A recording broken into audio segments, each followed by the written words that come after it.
Hello, everyone, and peace of Christ to all of you. Today, our topic is the same as usual, trying to understand the logic and the mentality of the Muslims and how they explain their cult to us.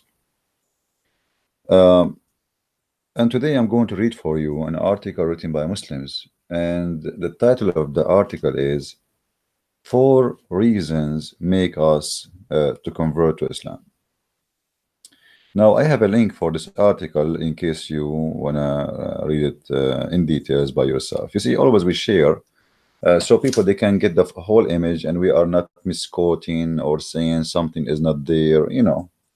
So the whole point of this, when a Muslim he make an article, the question is, what is the purpose of this article? Is it to explain something to me I don't understand? Is it to tell me something about something, let us say, people they think it's wrong but it's right, or what the purpose of the article? We will read together and see what is exactly the Muslims try to accomplish by writing those articles. In the same time, it's very important, when anyone write about anything, to examine how truthful what this person is saying. It's very important because not everything you see in the internet is a truthful, and I think all of you are mature enough to know this already. It's not like I'm telling you a news you don't know.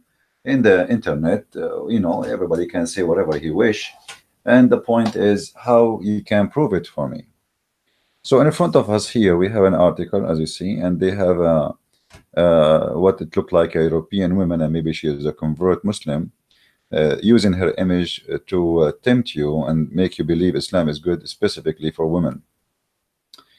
Convert to Islam, always a person to achieve God's love for loving his guide to life, the Quran and the authentic teaching of the Prophet Muhammad. I'm so happy that they said that.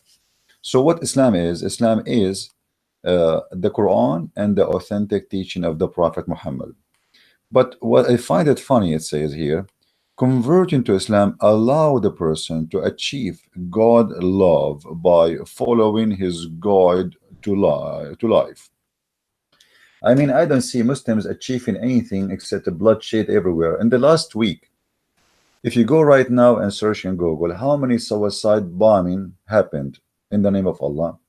How many school was burned in Afghanistan? By the way, the Muslims these days, in the last almost 9 months, they are targeting schools in Afghanistan and Pakistan, and the reason for that, those schools are not teaching about Allah as they accept. They are teaching, it's a Muslim school, but just because they don't teach the way they want, we burn them, we kill the students.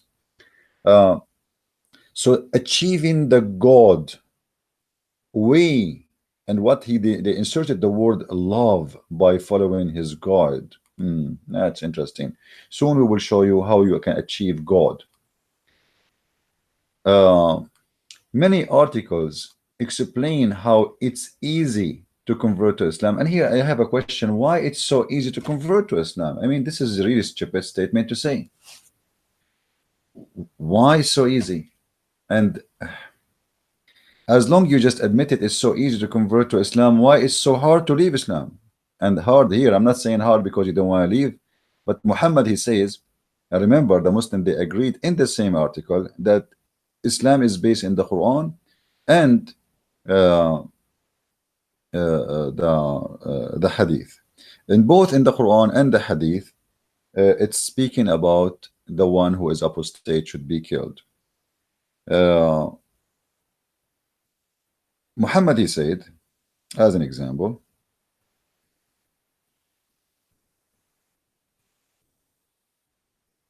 من بدل دينه فاقتلوه. The one who changed his religion, kill him. Okay, so it's very easy to convert to Islam, but if you want to leave Islam, we kill you. One-way access, you try to leave. Now I wonder here, what is the love of Allah? I mean, it's just a second ago in the article you were saying to me, achieve the love of Allah. Allah is so loving to the point, if you don't want to be praying to him, he executed you immediately by what? By the hand of the Muslims. If you go in the Quran, we will find the Muslims believe that it's the duty of the Muslims. For Allah, He cannot punish anyone to kill you and torture you. If we go here, and as you see, I don't make speeches, I show people what is written in the Quran, not what I say. It's not my statement. Chapter 9, verse number 14. Interesting. The love of Allah. Remember in the article they were saying to us, achieving the love of Allah. Let us see the love of Allah. What is that? I mean, how you can achieve God love? And God here supposed to Allah. How we can achieve that love? Interesting. Read with me carefully. Chapter 9, verse number 14. And you can read any translation you wish. I mean, you don't like Yusuf Ali, we jump to Shakir, to Bakhtal, to Mahsen Khan. All of them are a bunch of scammers. None of them is the translation is accurate. But I'm using them because it's a Muslim translation. If I translate, they will say, okay, he is a change in the meaning. So which one you want, Muslims? Anyone in the text want to choose one? Pick up one. Pick up one. Pick up one. All right. All right. Please, guys, invite your friends, because for some reason Google is giving wrong timing. I scheduled it for now, but it's giving like it's not even going to start. So many people did not receive the notification for the broadcast. So please invite your friends and let us get people here. Let us start with Yusuf Ali.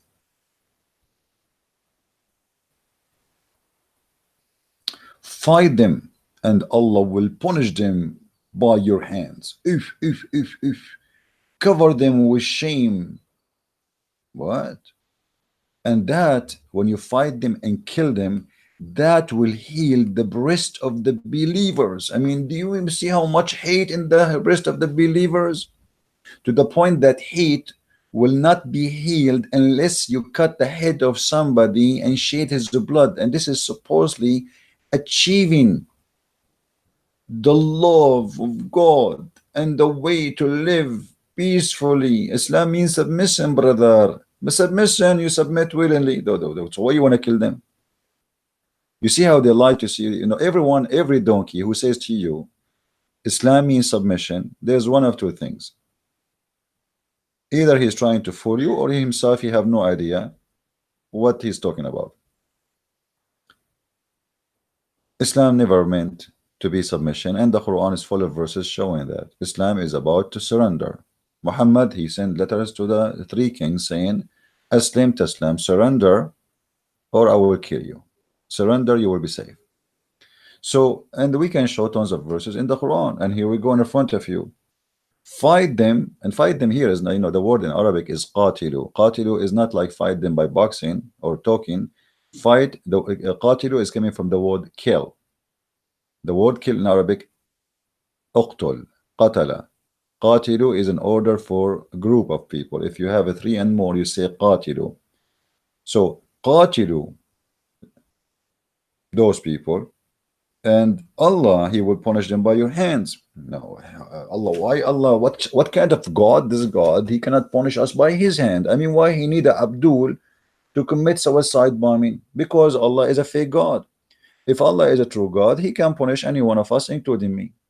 I mean, what a stupid religion.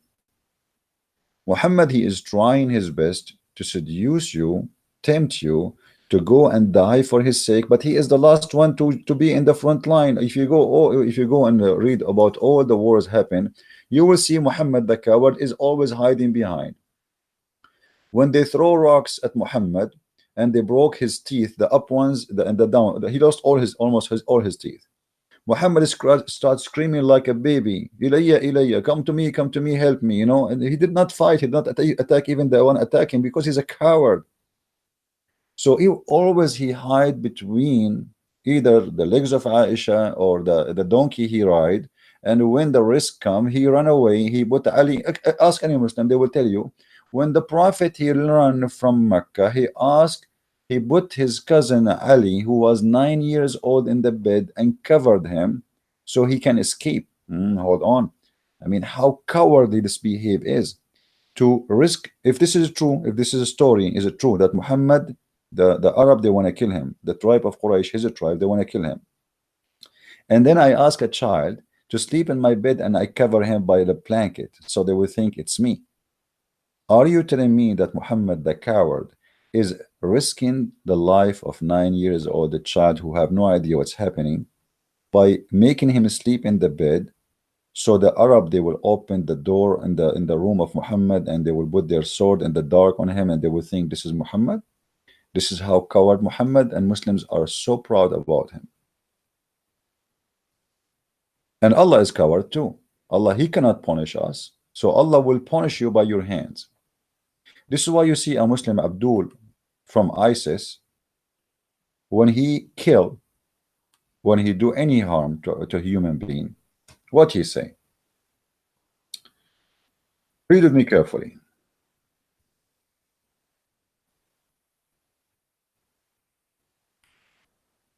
For Allah is a Satan, and Satan, he don't want you to feel guilty when you kill a human being, because you know, human being by nature, God gave him, you know, he feel like, you know, you feel that you are doing wrong. You feel that shaving is, you know, like slaughtering someone, shedding blood is wrong. Even when you slaughter a chicken, you don't feel good, you know. Look what Allah in the Quran said. Supposedly the one is talking, remember Allah, this is not a Christian prince, and this is not Muhammad, this is Allah himself, the God who we want to seek his love by, we want to achieve God love. Oh, I feel like I'm crying now. Amazing. This is amazing religion, brother. Very amazing. So how we can achieve God love? فلم تقتلوهم ولكن الله قتلهم وما رميت إذ رميت ولكن الله رمى. What does that mean? This is a very dangerous, filthy statement. Look what Muhammad, he made the Muslim believe. In order to make a Muslim not to feel guilty for killing innocent people, because all the wars Islam has have nothing to do with defending themselves. You see, the Muslims, they say we defend ourselves. It's a big fat lie. Muhammad, he sent the 3 letters. He sent his own messenger to Caesar, or let us say the ruler of the Roman, saying to him, convert or else. And you can search it right now. And he, Muhammad, he is the one who seduced his men by attacking the Roman to get the blonde diggers. And yesterday, actually, with the brother Amir and the rest of 2 days ago, we talk about that. And by the way, just to remind you, today around 8 o'clock, I'm not sure of the exact time, me and Amir and his brother and you know, a bunch of guys, we will be together. We will do live broadcasting. So don't forget to join us. Actually, I put a link for his page down there, so you can click on it, because we are going to use mostly, I'm not sure if I'm going to do my broadcast. I might just do it in his channel. We will do a broadcast. It's going to be in English and German in the same time, if you are interested. So remember, when I say 8 p.m., I'm talking about Germany time. For right now, I am in Germany, as you know. So what this verse is saying here, let us read together and see how ugly this cult is.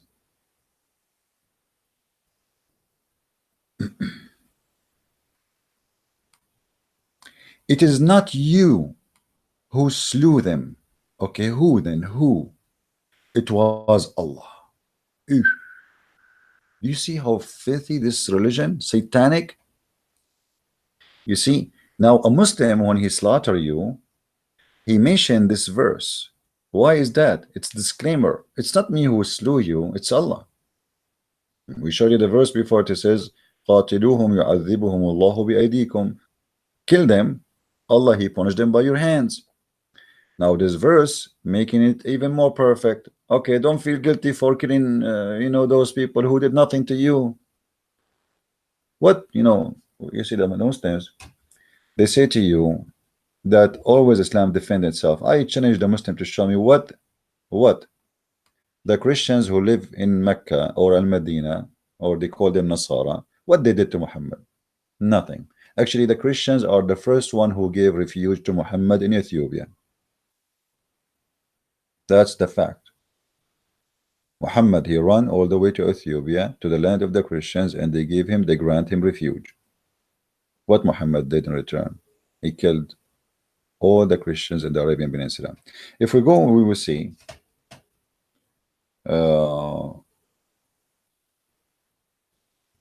Muhammad saying the following.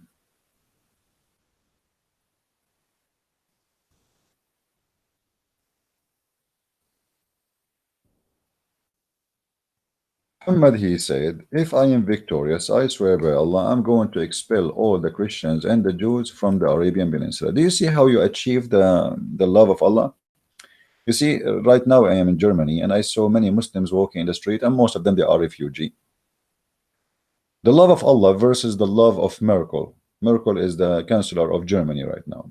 Merkel, she said all refugees are welcome. And Merkel is not really, I mean, she is a shish kebab. She is not really a good Christian or anything. But she is welcoming all the refugees. But Muhammad, not only he hates refugees, he want to kill people who own the land. I heard Messenger of Allah saying, I will certainly expel the Jews and the Christians from the Arabian Peninsula. Why? You see, the Muslim, they speak about Islam is a religion of justice. Islam is okay. When you know, 2 days ago we saw an article. If you remember, I made a video about it. A Muslim saying singling a community is a racism. Singling what? Community is a racism. This is the logic. Okay, we'll go with it. So how Muhammad singled the community of the Christians? He want to kill them. He want to expel them, which means expel here, by the way, is you know, ethnic cleansing. But the ethnic here replaced by religion. Just because you are from this faith, we kill you, we cleanse you, we clean the land from you. If you remember when I was debating Sheikh Hisham al-Husseini, the head of the Islamic Center of Michigan, and he was a consultant for George Bush, and ABN TV, you know, this idiot in the beginning of the debate with him, he was saying we Muslims and Christians, we share a lot of things and we have harmony, we love Mary, we love Isa, all this garbage the Muslims they try to fool you with. Okay, but then when the debate started and we proceed, he said literally, we are going to cleanse people like you. Literally. And he called me Zionist, and you know, this is the truth. Muhammad, he wanna cleanse nations. The Jews are nation like us. Why you wanna cleanse them? Let us say for the sake of argument, a Muslim, he will say to you, the Jews, they made a plan against the Prophet. But we know all what happened. And even if so, what if America right now, here we go, 9/11 happened, the Taliban and the Al-Qaeda and you know, the Muslim Abdul, they did an attack on America. What do you think of the American? They say, okay, we have to do cleansing for the Muslims. Do you agree with it? Here we see the hypocrisy of the Muslims. They have no problem with their prophet saying, I'm going to expel the Jews. And right now there's zero Christians and there is zero Jews who they are citizens in Saudi Arabia, in the Arabian Peninsula. Why? Because they cleansed them. The same as they did the cleansing for the black African in Al-Basra. If you go right now, you see during the Islamic, actually, hold on, I don't want to talk about it yet. I jumped there. I should not jump there. Hold on, because here it's speak about a freedom, as I saw in the article. A real convert tell her stories and can share their elation and etc.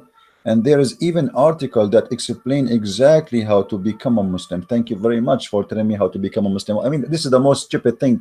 Exactly how to become a Muslim. All what you need to do is to say Shahada. You witness for the devil, you are a Muslim. As simple as that. Many advantages are gained by converting to Islam. Really? Advantage like what? Let me count for you. Me as a man, the first thing will happen to me when I convert to Islam, when I go to heaven, Allah will make my penis endless. And to be honest with you, I always wanted to have something like the elephant, you know, but I never thought it's going to be endless. And I mean, right now I am in Germany, but imagine I am here, but the penis, Mr. Penis, is in Hulunulu, you know, or on the Maldives, all right, in the beach. Imagine you are sitting in Tokyo, Japan, and you receive a ticket because your penis caused an accident in Stuttgart, Germany. I mean, that's amazing. That's so beautiful. I mean, you will achieve a lot of things. You gained a lot of things. I mean, the first thing you will gain weight because endless penis, that's endless weight. I don't know how heavy you will be when you have such a size penis. Your wife, she will be, her butt will be 1 mile, her ass, as the hadith says, مقعدها ميل من الأرض, the women, her bum will will take a size of 1 mile. Imagine your wife, she have a very beautiful butt to the point it's 1 mile. I like, amazing. I mean, all of us, we like big screen TV, and now finally we have a wife, her butt is 1 mile. I mean, who can resist that? Be honest with me. What else we will gain if we convert to Islam? Every one of us will have between 80,000 women to 80,000 boys who they are naked and they are serving us in the bed in sexual way, drinking food. I mean, this is gained slavery. You see, the Muslims, the funny about them, they say in the same article, let me go down a little bit. Converting to Islam liberates a person from slavery. I mean, that's the most hilarious title ever I heard. Slavery. Islam is the religion of slavery. The first slavery in Islam, you yourself are a slave to Allah. You see, the difference between the Christians and the Muslims is huge. And there is many naive people from our churches, sadly. They think we and Muslims, we share the same thing. A Muslim, when he pray to Allah, he is praying as a slave. A Christian, when he pray to God, he pray to is the Father, our Father. Our relationship with God is amazing. Their relationship with their God is a slave to a master. As simple as that. It's a slave. You are just a slave. How you say to me that Islam liberate you from slavery when you yourself is a slave, and then you as a slave, you capture people as slaves and you sell them in the market. Go and read all the Islamic history, including the Quran. You will see all Quran approving slavery. And not only that, Muhammad, he worked hard to promote slavery. Guys, don't forget, please, to invite your friends. For some reason, we don't have many people are in the text, and the text look like it's not moving. Are we there? Are you there, guys? Wake up, please. Wake up. In order for Muhammad to promote the slavery, he have to do something. Maybe my screen here froze. I'm not sure. Let us see what's happening.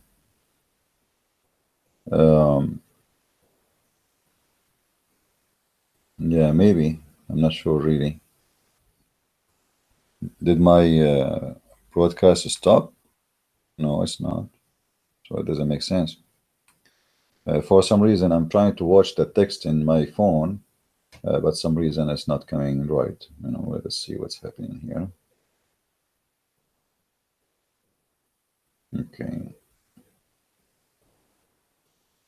Okay, it's working, but it looked like from my side was not working. All right, thank you, guys. So Islam liberate a person. Imagine Muhammad to promote slavery. Look what he did. You see, a Muslim, he will say to you that, do you know in Islam, if you commit sin, if you want to be forgiven, you free a slave? Let us see what that is about. Is it really about freeing a slave?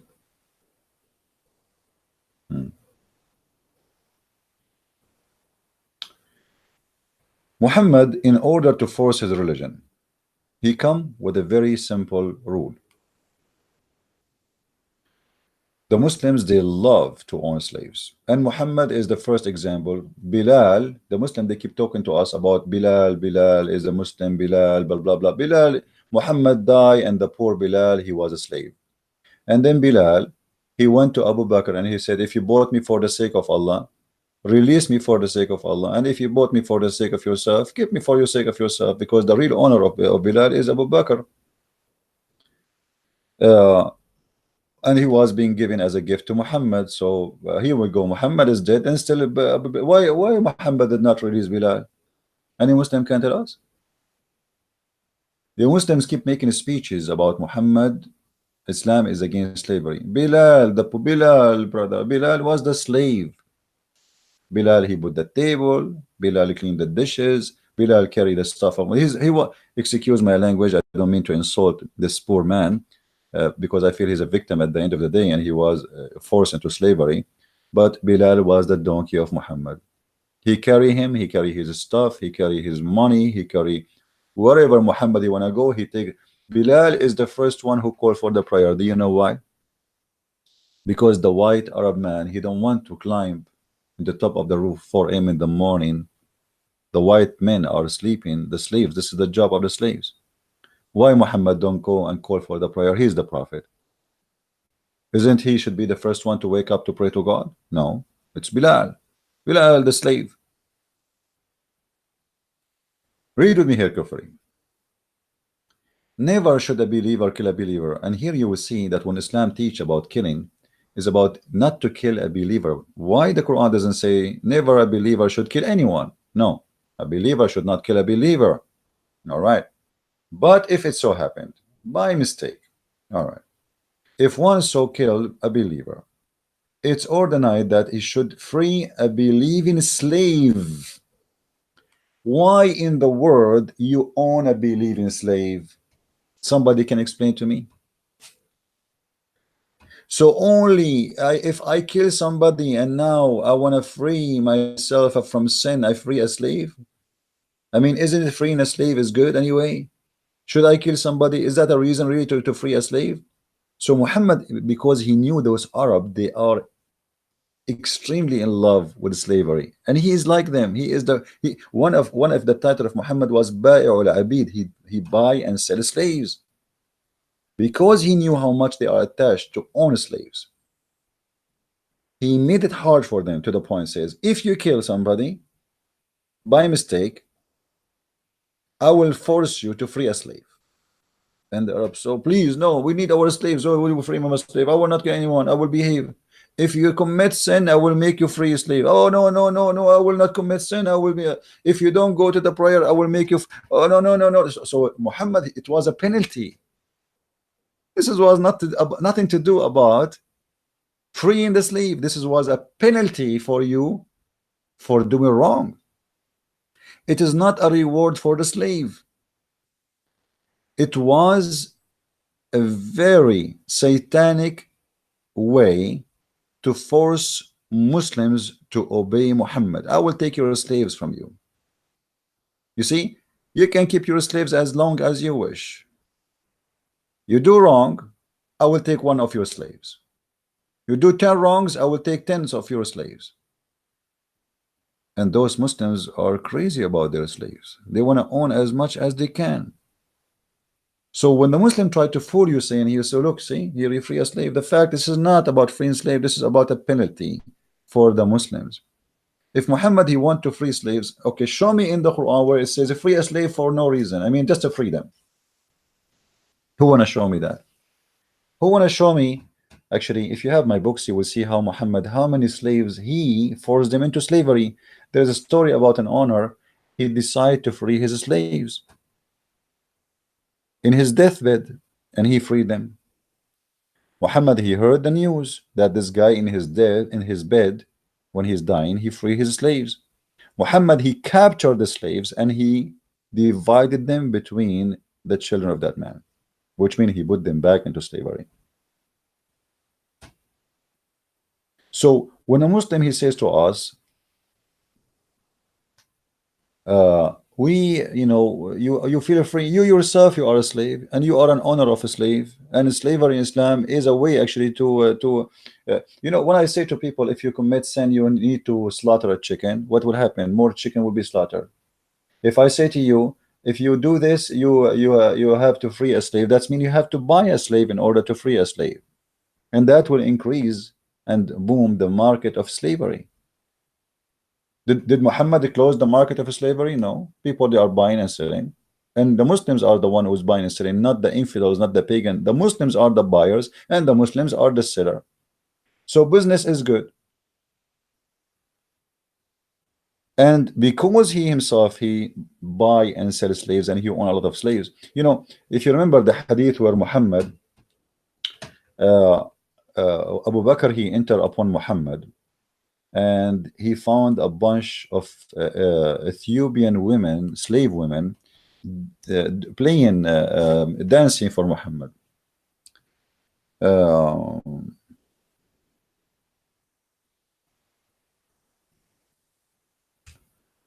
why those women are in the house of Muhammad? I mean, are they like coming from the circus, and they are performing for the Prophet? Are they visiting town? They are belly dancers, and the Prophet he hired them? No, those are slaves who they are doing entertaining for His Majesty, the faithful Muhammad. Read with me carefully, please.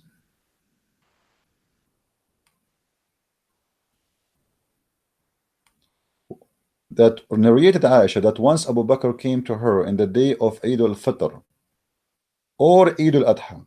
While the Prophet was with her, there were two girls, singers, with her singing songs of the Ansar. All right, two girls, they are singing. Here the hadith doesn't show really anything. Let us show something. Are they really just girls? What girls? Hmm.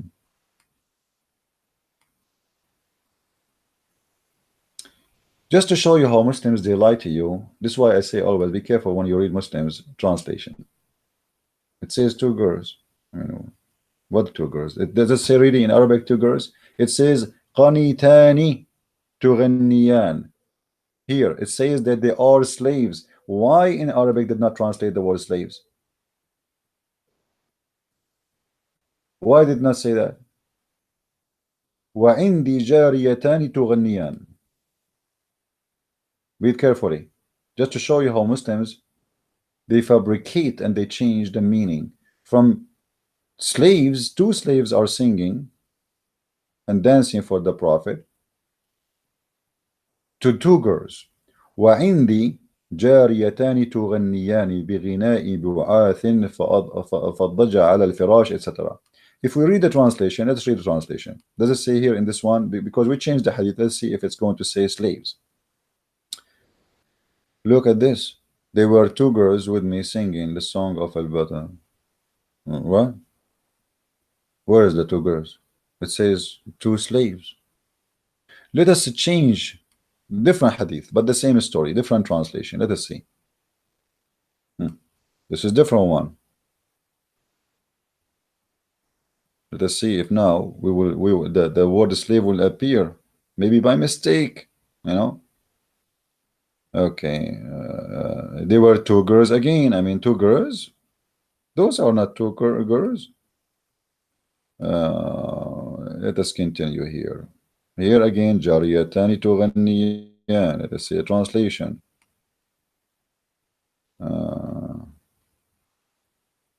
Here we go again, two girls, but in Arabic it says jariyatan. You see how they fabricate the translation. So now, when you read in Arabic, you will not, in English, you will not find anywhere it says two slave girls are dancing. There's a hadith, if you have my book, about Umar ibn Khattab. He did beat a slave girl for she is covering the top of her body. Slaves in the time of Islam, they used to serve inside the house without bra or any top, which means topless. So they go inside the house, they serve coffee or whatever you want to serve to your guest, and they are topless. The one of the slaves, she covered herself. Umar ibn Khattab, look how justice Islam is. He stood and he started beating her, saying, are you trying to resemble the free one? Because only the free one covered themselves. Only the free one. Maybe many of you do not know that.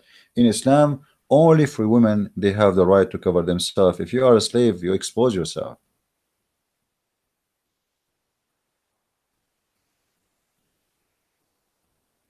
And just to show you how ugly Islam is, more and more, if we go in the Quran,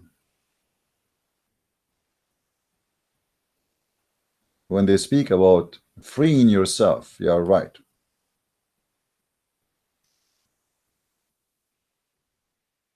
We saw in the case of murder here in the verse before, this verse we just talk about here, chapter 4, verse number 92, that if you kill somebody by mistake, okay, well, you free a slave, all right, which is going to cause a booming for the business, of slavery. What if I kill a slave in Islam? يا أيها الذين آمنوا كتب عليكم القصاص في القتلى الحر بالحر والعبد بالعبد والأنثى بالأنثى فمن عفا etc. Okay, let's read. What does that mean? I mean, what is that? This is Arabic. Okay, you speak Arabic, we don't speak Arabic. So what we would do now? Let us read translation. Chapter 2, 178. O who you believe in the law of equality is prescribed to you in the case of murder, free for the free, slave for the slave, women for the women. Have you ever heard of a stupid law like this before? Read carefully. That is the most stupid, disgusting, racist, hateful law. In the case of murder, Allah now making justice. What we do? Free for a free. What does that mean? If a free man killed a free man will be killed. Okay. If a slave was killed, a slave will be killed. To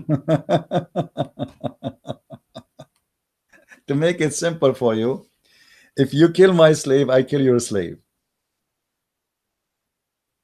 And in the article they are saying to us, if you follow Islam, you free yourself from slavery. This is God. The one supposedly talking here is God. This is not even Muhammad. Muhammad is a prophet of God who Allah told him to say this. I mean, Muhammad, it's not his fault. It's Allah. This is Allah, Mr. Allah. How are you doing, Mr. Allah? I mean, your law is amazing. Imagine we make a law. It says, you see Muhammad here, the foolish Muhammad, is trying to copy from the law of Moses, where eye for an eye. And because Muhammad is a foolish man, he understood eye for an eye in such a way. You kill my slave, I kill your slave. But this is not the law. This is not an eye for an eye. Eye for an eye, that he took my eye, I took your eye. What the slave did? So now we have two victims. I am a white free man, and you are a white free man. I kill your slave, your black slave, and now as a penalty for for me, what do? You kill my black slave, but none of those slaves did any crime. What they are? We have now two end victims. The real criminal is free.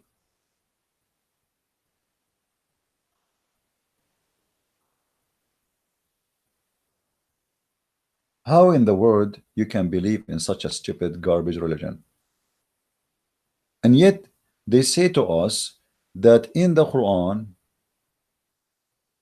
or in Islam you free yourself. And if I go back to the article, because I don't want to miss anything, really, this is an amazing article.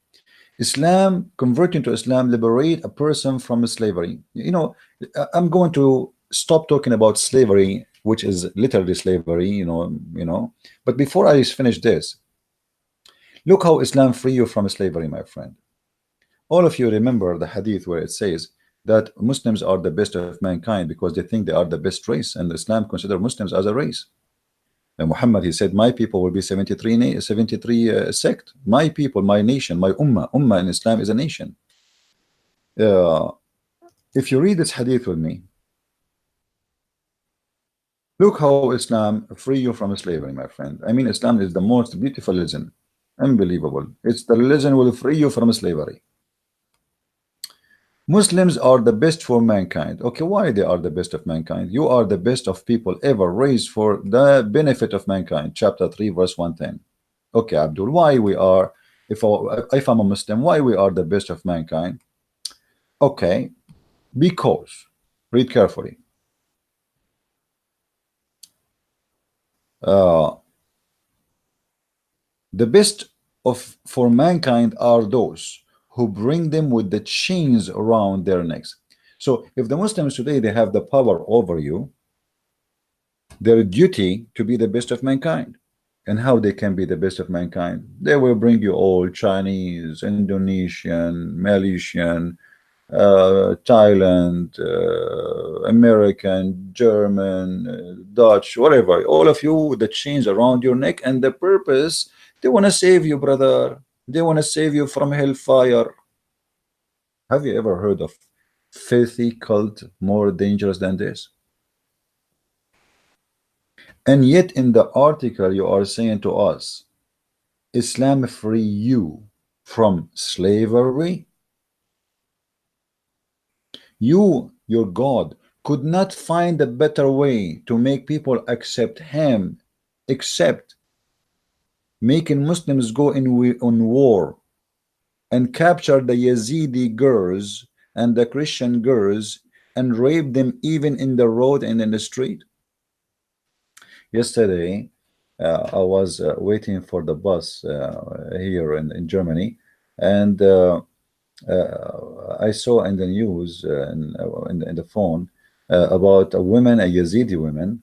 She came as a refugee to Germany, and when she was walking in the street, she met a member of ISIS who, before many years ago, maybe 4 years ago, he was the one who he bought her in the city of Al-Mosul. He bought her for $100, and he raped her thousands of times. Imagine, he's from ISIS and he is free in the street in Germany. And not only that, the story continue saying this man, he started harassing her, chasing her, following her wherever she go. She called the police. She told them this guy is from ISIS. He is chasing me. He is harassing me. He's threatening, he want to rape me again. He want to kidnap me again. The police did nothing to this guy. And then the girl, she decided to leave back to Iraq. This Yazidi poor girl. This is how stupid governments in Europe are. He is from ISIS. He was with them, fighting with them, killing many people, and now he is free in Germany. In the top of that, they found a real witness for his crimes. One of his victims, she said, this is the guy who bought me. He is one of ISIS, and now he is chasing me. And they knew about him, and they don't do anything. Welcome to Germany. The best for mankind are those who they bring them with the chains around their necks. Are you going to allow anyone to bring you and the chain around your neck? Over my dead body. I die free or I live free. There's no third option. There's no second option. Anyone want to force me? You see, because when somebody forces you to eat food you don't want, it's a slavery. When somebody force you to wear clothes you don't want, it's a slavery. When somebody forces you what to eat, what to drink, what to say, what not to say, it's a slavery. Slavery is not necessarily just putting a chain around the neck of somebody, even though Islam literally practice and teach that, as you see in the front of us.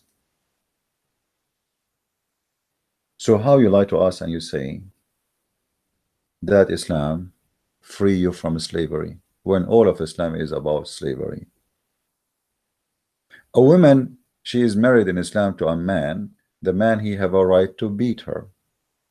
I mean, how you see how free you are? You are free to the point you get a free beating. All of us, we knew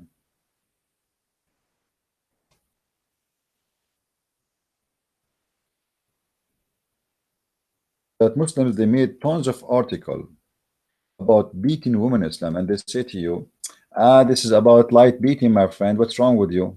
You see, first of all, this is a big fat lie, and we can prove it easy. الرجال قوامون على النساء بما فضل الله بعضهم على بعض وبما أنفقوا من أموالهم. What does that mean? Disgusting, stupid. Let me show you the slavery. You see here in the article, they posted for us a picture of a blonde European woman. Obviously, she is crazy, stupid. to convert to Islam. She have no idea what she is converting to, as the rest of them. And Islam supposedly is not European, like secular government will free you. No, no, no. You will be free in Islam to the point the second you convert to Islam, you wear hijab. You see how free you are? Now, is a hijab is a choice? Maybe in Europe, yes. But Islam is not a choice, and hijab is not a choice in Islam. So where is the freedom? Can a Muslim woman in Saudi Arabia take off her hijab? If you want to say to me this is the regime, that's a big fat lie. That is a big fat lie. Every Muslim, you will see children, they are being forced to you know, and most of those women, by the way, who convert to Islam, they are just seeking a man in the bed, not really seeking religion or God. She dated a Hindu, she became a Hindu. Second day she dated a Buddha, she's a Buddha. The day after she is an atheist, she smokes cigarette and she take drugs. I'm not saying all atheists do that. I'm just, you know,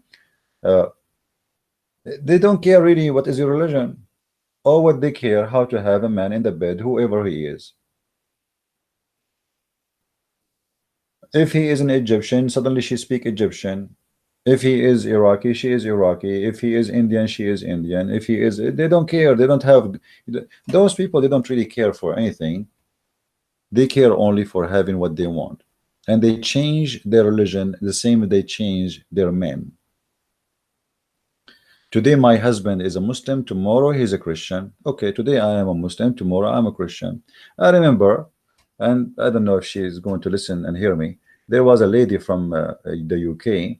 She married a Muslim Abdul for 4 or 5 years. I forgot really how many, I think more, maybe 7 years, because she have more than 4 kids from him. They made her work in a radio station in order to convert rich people into Islam. And they use them always in the propaganda to convert you. You see, they bring you a blonde guy and they give him a salary to do dawah, like Yusuf State. Big salary. Give him free housing, big salary, free airline ticket, a free hotel, 5 stars, good life. And the purpose is to make you believe, look, even American convert to Islam, even a British convert to Islam, even, you know, they use them as a bait for the foolish fish. But none of those people knows what Islam is about. Everybody is converting for his own reason. And then when this reason disappear, the conversion disappear. This is why there was a conference. If somebody have the video, please send it to me so we can share it in the link in the info. There was a conference, I forgot, I think it was in Chicago. The title of the conference, why most of the convert leave in maximum of 3 years out of Islam, because they discover that Islam is a scam. As simple as that. Some they convert in jail, seeking protection. Like you go in jail, you have to join a group, you know, like in America there's Latino protecting Latino, black protecting black, white protecting white, Nazis protecting Nazis, KKK protecting KKK. So you have to join a group. You have to convert to one of them. As simple as that. If you don't belong to any group, okay, you know, you join Muslim, say Shahada, they will provide you protection inside jail. They gang together. They leave jail, they leave Islam.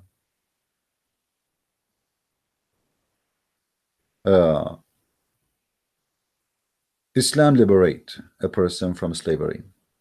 You see, I want to go more deep in this title. You know, when I pray to God and I have to pray to him in a certain way, certain move, certain standing, certain time, is that liberation or this is slavery? You became, the second you became a Muslim, you became like a toy programmed by a stupid software. So you wake up in a certain time, because if you are late, Allah will not accept. And you have to do certain moves. and you have to repeat a prayer is not even yours. Imagine when a Muslim he pray, he's not praying, he is just repeating what he heard, what is written in the Quran. بسم الله الرحمن الرحيم أعوذ بالله من الشيطان الرجيم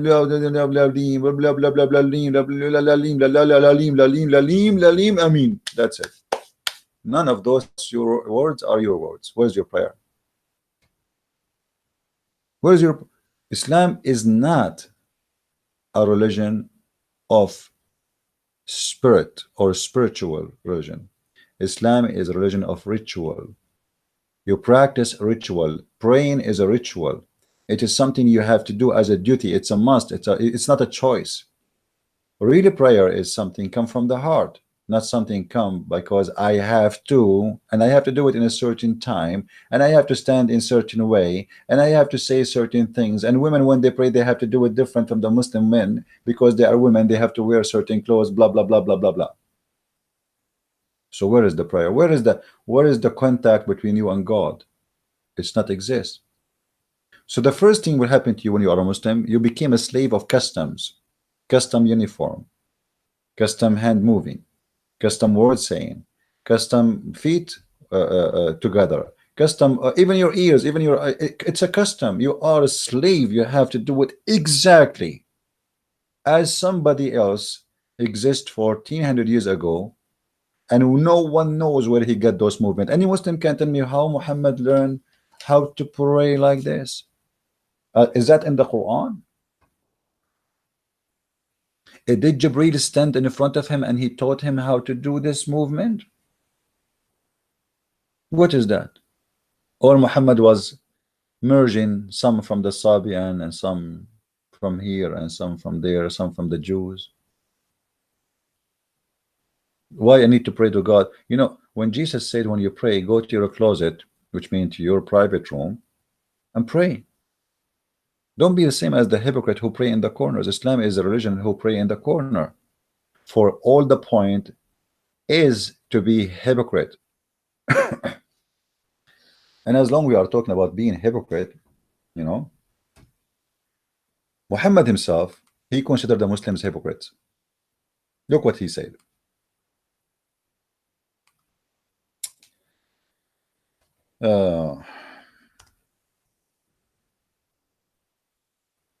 Muhammad, as we know, he threatened all the Arab around him either to be killed or they convert.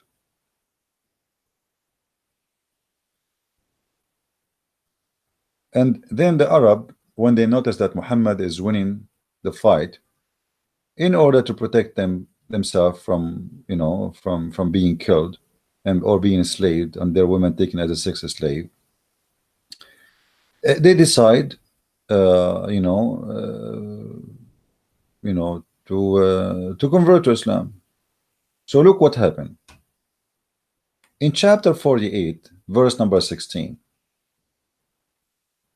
Muhammad, he sent his message to the Arab, and he claimed that Allah is the one who said that to him to tell them, say to the desert Arab who lagged behind in what? They did not join Islam.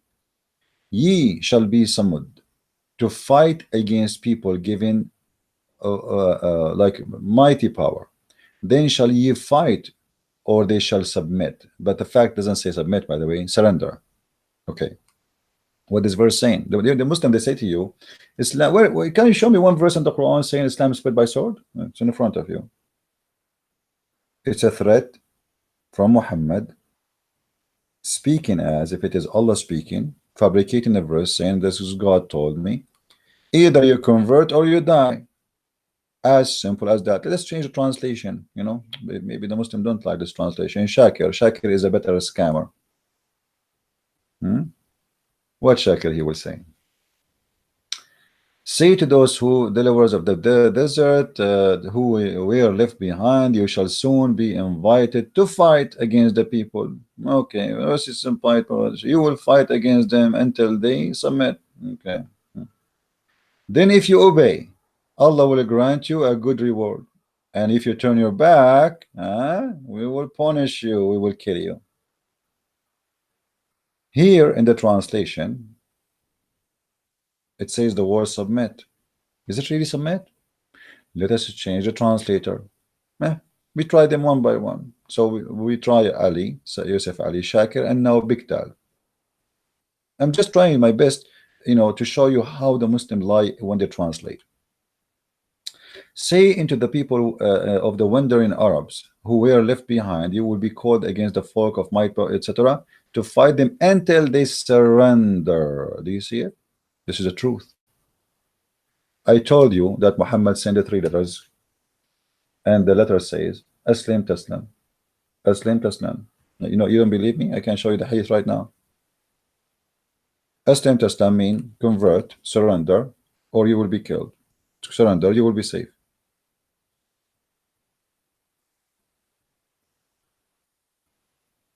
Here we go.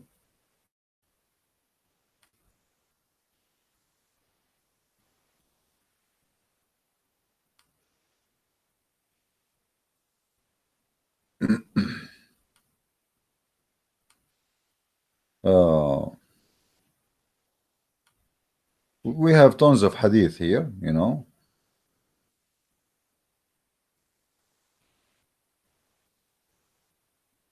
but I want to show you the one where he sent the letter to Hercules inviting him to Islam or die.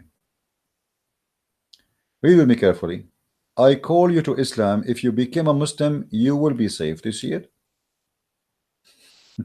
Have you ever heard of a peaceful religion like this? Convert to Islam and you will be safe. And what Muhammad he did after that? He launched an attack on the Roman. You see, when we mention the Byzantine emperor, and he called the letter of the messenger, etc., blah blah blah blah. Okay, he said, who read it out, saying, in the name of Allah the merciful, etc. Okay, from Muhammad the slave of Allah and his messenger to the ruler of Byzantine. Okay, and then he says, I call you to Islam. If you become a Muslim, you will be safe, and Allah will double your reward. If you turn away, and then you incur the wrong actions of your subject. And what happened? Muhammad, he made a chapter. It's called chapter of At-Tawbah. Chapter 9 verse number 29 says, go and kill the Christians and the Jews until they convert to Islam or they pay the jizya. And this is exactly what this letter is about.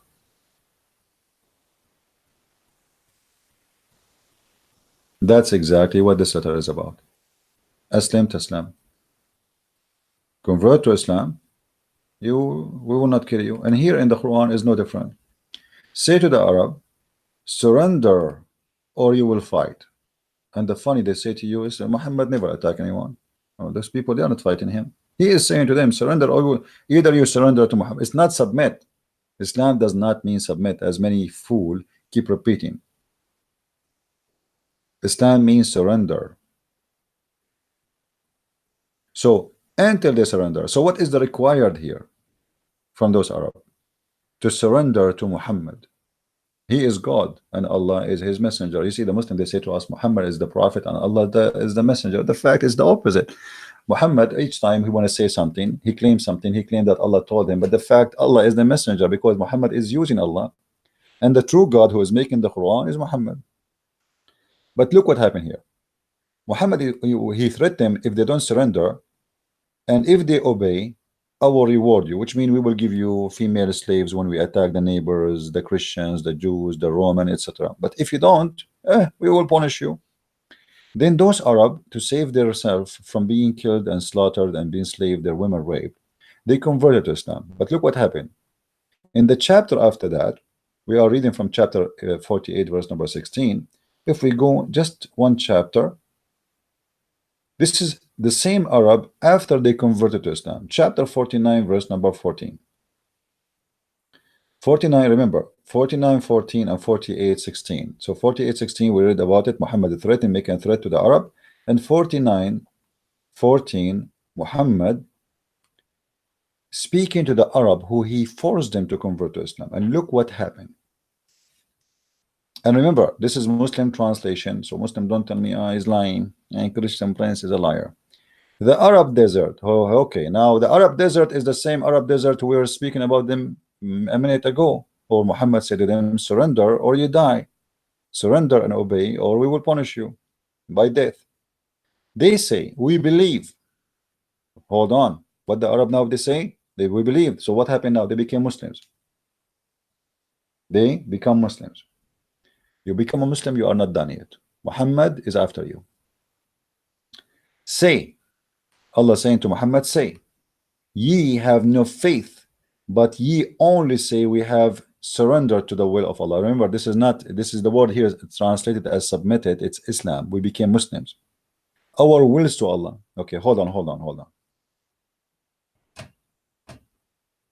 How Muslim he lied to us saying that you submit to Allah, and you use the word translation here submitted as submitted. In the same time, you are saying to me, you have no faith. You only submitted. What does that mean? It means the surrender. Because if you submit yourself, it's something you do willingly. This is what the word submit mean. But obviously those people, they are not doing it willingly because they have no faith. So how they have no faith, but yet they are Muslims? If we go in the Arabic text here, you will see the word translated as submitted is the word we become Muslims. And this is where the Muslims translation try to fool you. Qulu aslamna. You see the word aslama? Aslamna. The letter na at the end is a letter you add to make it for a group about ourselves, like us. So aslama is coming from the word Muslim, who became a Muslim. It's in the past tense. Aslamna. So we became a Muslim. They say we became a Muslim. They say we surrender. But say to them, you did not believe. Faith did not even enter your heart. Say, Allah saying to them supposedly, say we are Muslims because your faith did not enter your heart. So how you become a Muslim in Islam? It's just by saying Shahada. You see the verse in front of us saying clearly that those people faith did not enter their heart, and Allah is correcting them. Don't say that we believe. Let me go to different translation just to show you. We are not picking up a translation. You can tell me if there's any Muslim in the text. Please tell me which translation you like. Which is your favorite one? We have all kind of hummus. We have hummus. We have shish kebab. Because if you don't like Yusuf Ali, we can give you Shakir. Let us see Shakir.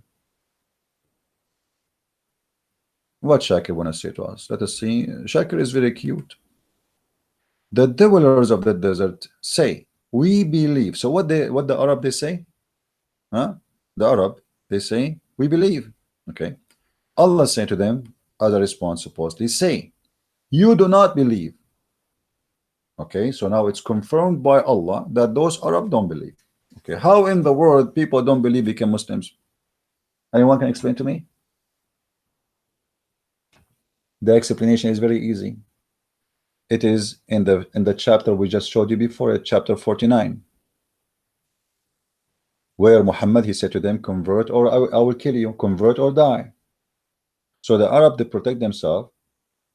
They decided, okay, we'll protect our family from being killed, slaughtered, taken as a slave, burning our houses, our tents, etc. When we say you are a prophet, and we pay him the zakat, give him some money, leave her alone. Say, you do not believe, but say, we submitted, here again submitted, but the fact is surrender. We submitted, and faith has not yet entered into your heart. How in the world those people became Muslims and faith never entered their heart?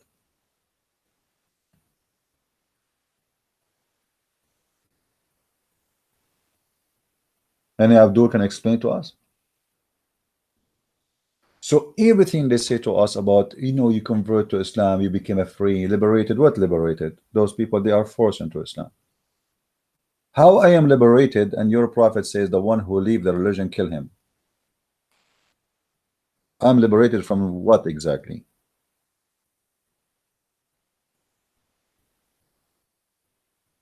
I am liberated from what? I'm liberated to the point, if I change my religion, you will kill me? Is that the liberation you have for me? So now I am a slave for Islam forever?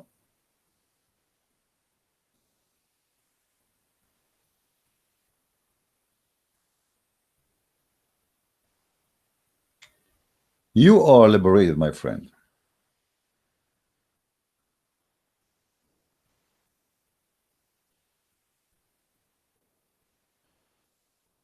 Let us see.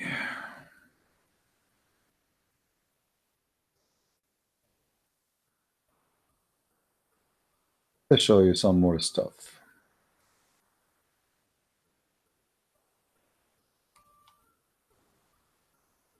I mean, the ambulance here never stopped.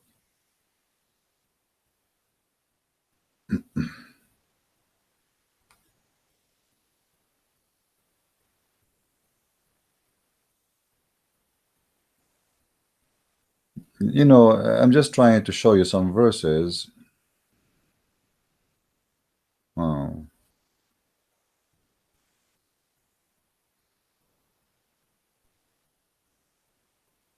Actually, if I want to talk about this topic, it's going to take me maybe a year, because all those verses, it can be used to show you how stupid this cult is. But you are liberated to the point. If you go to chapter 9, verse number 29, you cannot even take your father and your brother as a friend. I mean, do you see how much liberation you have? The point Islam involved about who can be a relative to you. Your father and your brother. You see that in the Muslim, they say to you, the Bible says, Jesus said, the one who don't hate his parents and love me, he don't belong to me, etc. But this is not about hating your parents. It's about if they choose their belief over me. Otherwise, no Christian hate his parents. The Bible says clearly that the one who disrespect his parents should be put to death. This is how much horrible it is to be disrespectful for your parents. But if we go in the Quran and we see how the Quran, you know, speak about revelation, as an example, the first rule of the Quran, you cannot take anyone as a friend. And not only that, those who want to take you as a friend, your duty is to kill them all. But hold on, they want to take me as a friend, why I want to kill them? Oh no, Abdul, brother, Allahu Akbar, those are the infidels, they want to kill us, and we are defending ourselves. It's a big fat lie. Read with me carefully, chapter 4, verse number 89. And again, I'm using the Muslim translation, so Muslim will not say I'm making things up. In this chapter, you will see here with me the following.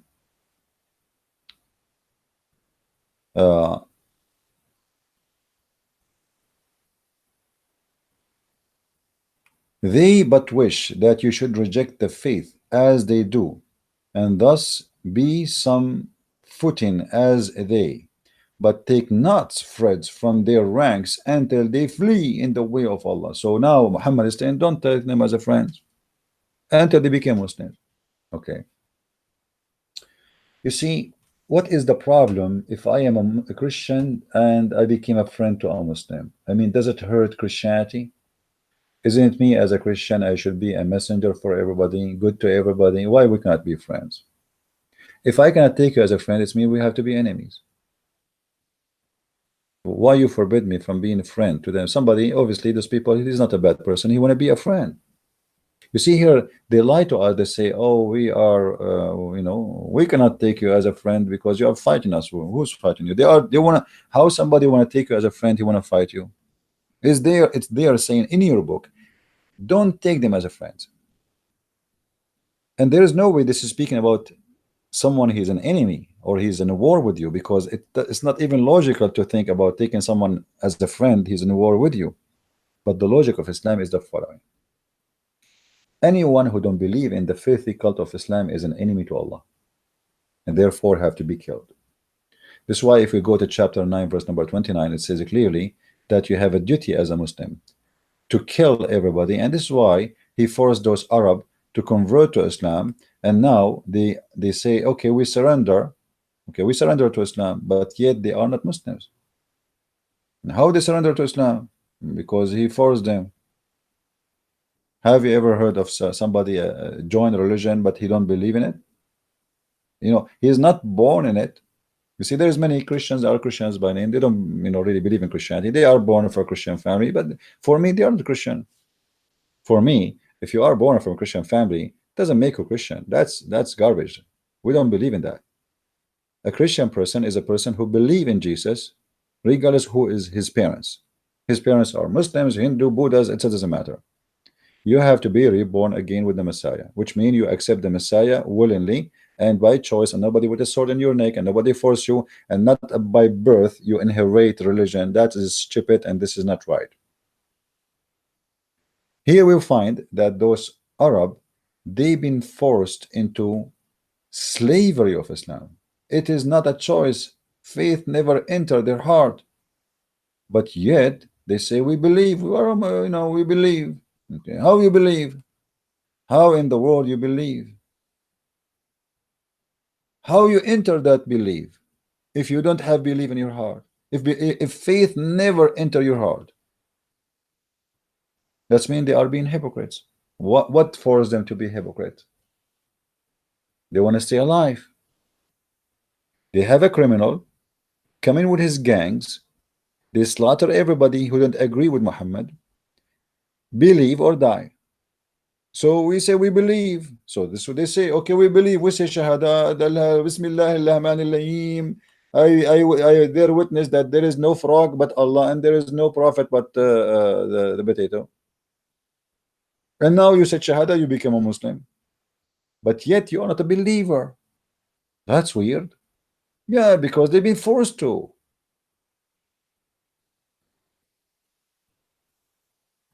So they try to fool you and make an article that Islam free you from slavery.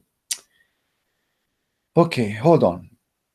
Islam liberate a person from slavery to man-made system and lifestyle. All of Islam is a man-made system, and we can prove it very easy. When the God of Islam promote heaven or promote his religion by promising a man endless penis, isn't it obviously this is made by a man who is crazy about sex? When a man claimed that God told him, if you believe in me, I'm going to give you a bracelet in your hand. Bracelet? I mean, are you serious? God want to give me a bracelet? All my life, guys. All my life, I wanted to wear a bracelet. I cannot wait. I cannot wait to get a bracelet in my hand. Yeah, my friend, I don't even wear a watch in my hand. Why in the world a man want to have a bracelet? A man, and he is wearing a bracelet. Why? And what the point, and what will happen, and what is the extra, what is the change in my life will happen when I wear a bracelet? I mean, what is this bracelet is about? Is that Apple Watch? No, it's a bracelet made from gold. Gold? What is the value of gold in heaven? How stupid this promise is. Bracelet made from gold? But who care for gold? I don't even care for gold here.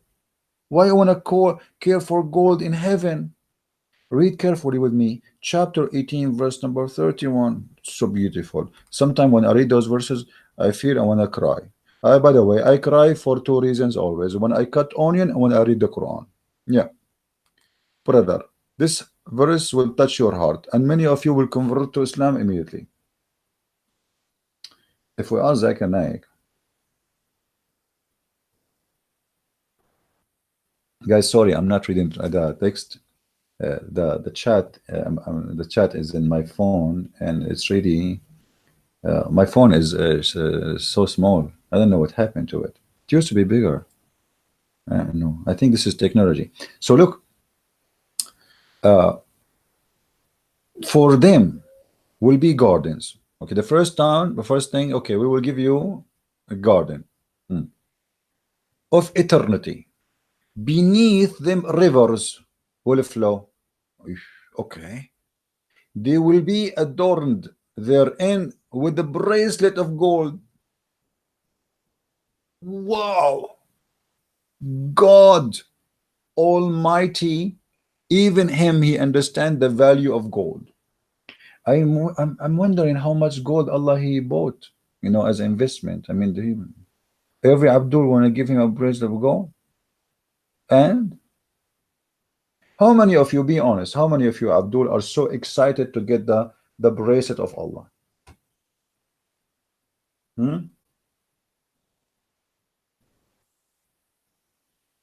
God? You can get a bracelet of gold for $50. I mean, what a big deal. What gold?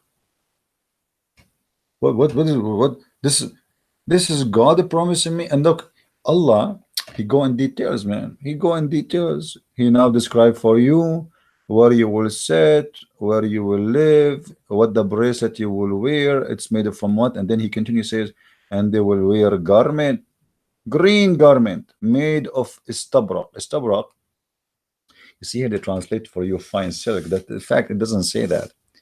Uh, in the Arabic it says istabraqa. Istabraqa is the same as Gucci in our time, equal to Gucci in the time of Muhammad. Istabrak is an Iranian fabric, Persian fabric, you know, only very rich people they can afford it, and that is made from silk. Now, silk these days is very cheap. I mean, it's not really expensive. You can get silk, especially if you go to Iran. It's not really expensive. If you want to buy it from a Gucci store, it's going to be very expensive for sure because you are buying for the brand. But God, he is going to buy from Iran a brand. It's called Istabrak. And the Muslim, they say to you, who can make Quran like Allah? I want to ask Allah, he could not make silk better than the Iranian? Guys, do you know what I'm saying? Why in the world? And at that time, the Iranian, they wear kuffar. Okay, why you want to buy istabrak from them? But Muhammad, he is fabricating Quran, and he knew that this name is very famous to be the most fine, beautiful silk. So Allah himself is using the brand, it's called istabrak in the Quran, using a Persian word, a Persian fabric, a Persian made, a Persian kuffar, putting it in the Quran.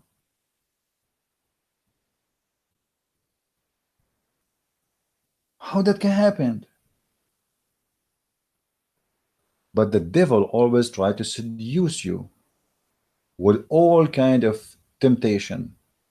Those are poor Arab who never had bracelet in their hands.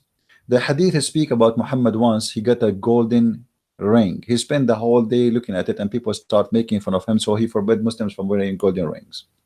This is why you see Muslims who believe in Islam truly, they wear silver rings.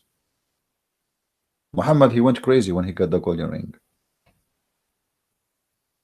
So he knew those Arab, they are poor, they never wear silk, they never have couch. Imagine God promised me to have a couch. I mean, what kind of God this God is? What couch?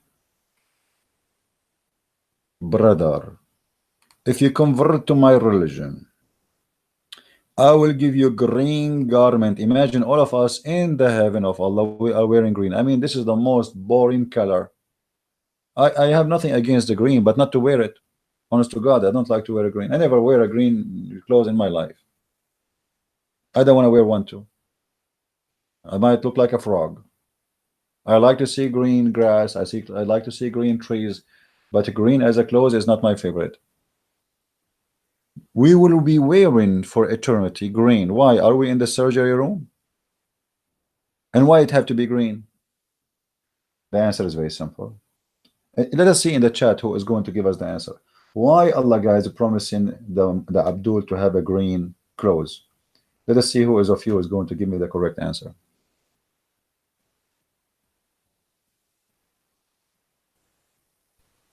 Anyone knows? Anyone knows what the behind of the word green? Why it's green?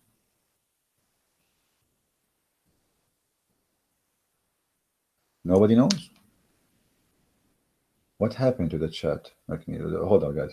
I think my chat frozen somehow. Let me do this. Okay. All right. And now it's working. Okay. Why? Green. Why green? Green, yeah, in the desert. Thank you very much. Here we go. Somebody got it. Those are people of the desert. Green is the most beautiful color for them. Green mean life. Green mean food. Green mean milk. Green mean yogurt. Green mean better. Green mean meat, because their animals live by the green. If there is no green, they are dead. They are Bedouin. They travel from place to place, far distance, seeking green grass. So Muhammad, he knew how much those people, they are attached with the green. For them is really heaven. And for sure, all of us, we agree that green is a beautiful color for nature. But you will notice that if somebody he live in Netherlands, he see that the desert is amusing because he have too much green. He's sick of it. But an Arab person who's coming from the desert, he see the green like, wow, look how beautiful it is green. So everybody, he miss something. He think he want to have it. The one who don't live in the beach, he want to go and take a vacation in the beach. But the one who live in the beach, his dream is to go to the mountain. And the one who live in the mountain, he want to go to the valley, and etc. Human being, he always seek what he don't have. So Muhammad, he knew that those are desert people. They have a great desire for the green color. So here we go. You are going to wear silk. You believe it? Silk made in Iran. It's called istabraqa. And that silk is very fine, very nice, and it's going to be green. So here we go. You get two things in the same time. It's silk and it's green. What do you want more? And then Muhammad, he continue. He says, they will recline on their couches. The couches.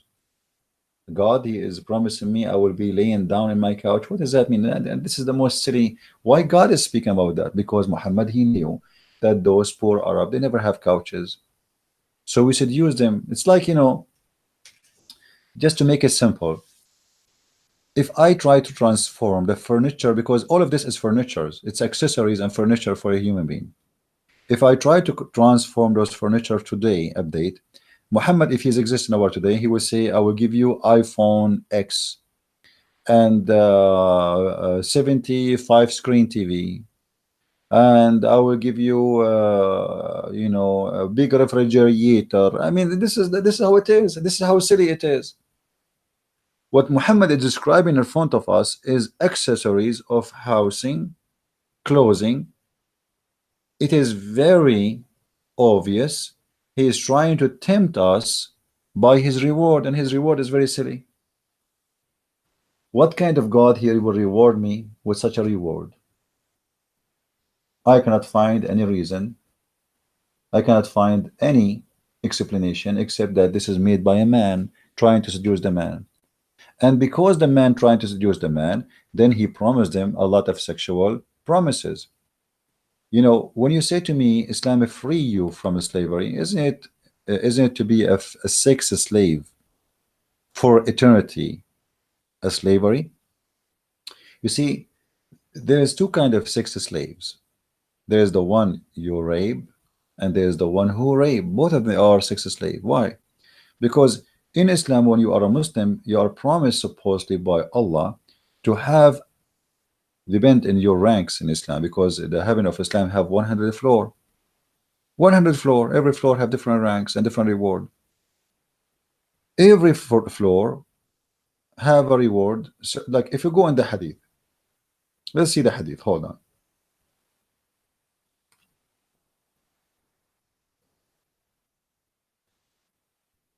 Let's see what is the lowest reward for people in heaven in Islam. The lowest, not the highest. Okay, let's see. All right.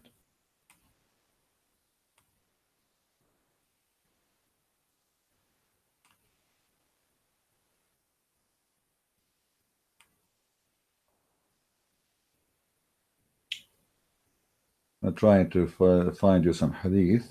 Okay.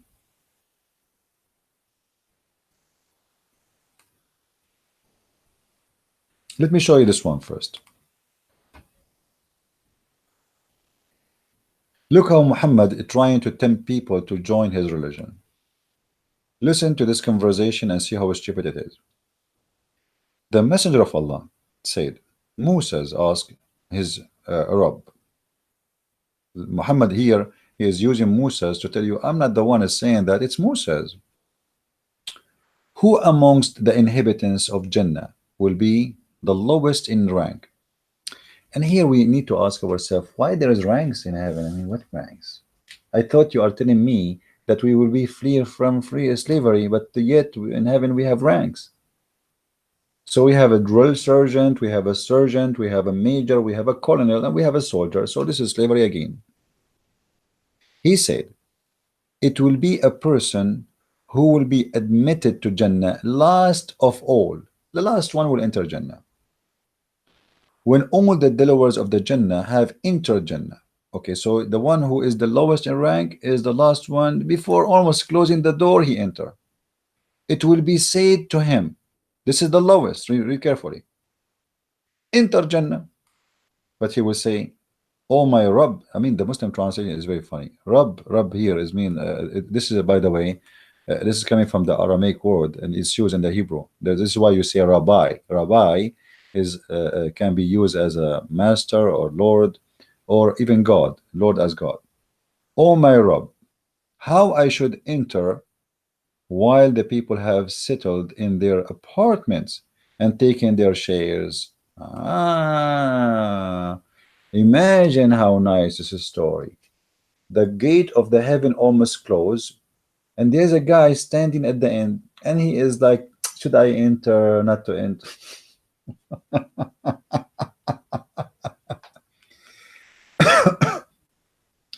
And they said to him, enter, man, enter heaven. And then he's saying, how am I going to enter if you gave everybody took his apartments? Where are you going to stay?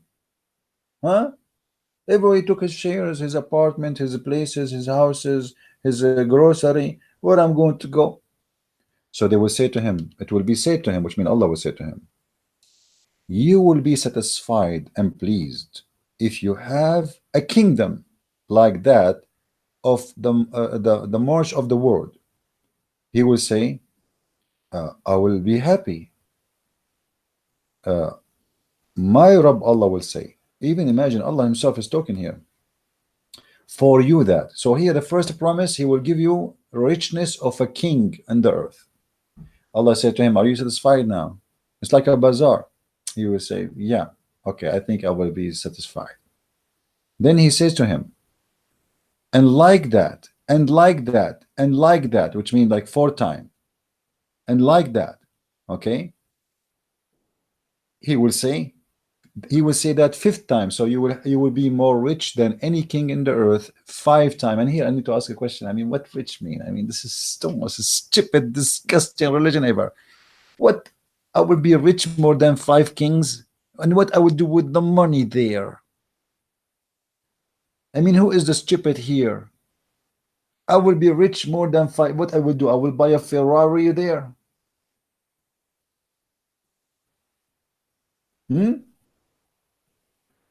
Are we going into heaven or we are going to Las Vegas?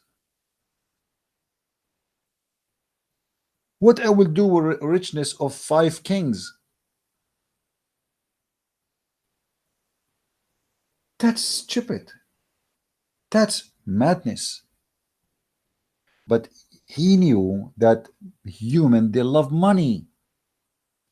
And everything in this cult is about tempting you with sex and money. So what? Do you want money? Okay, we will give you the money. How much money you want?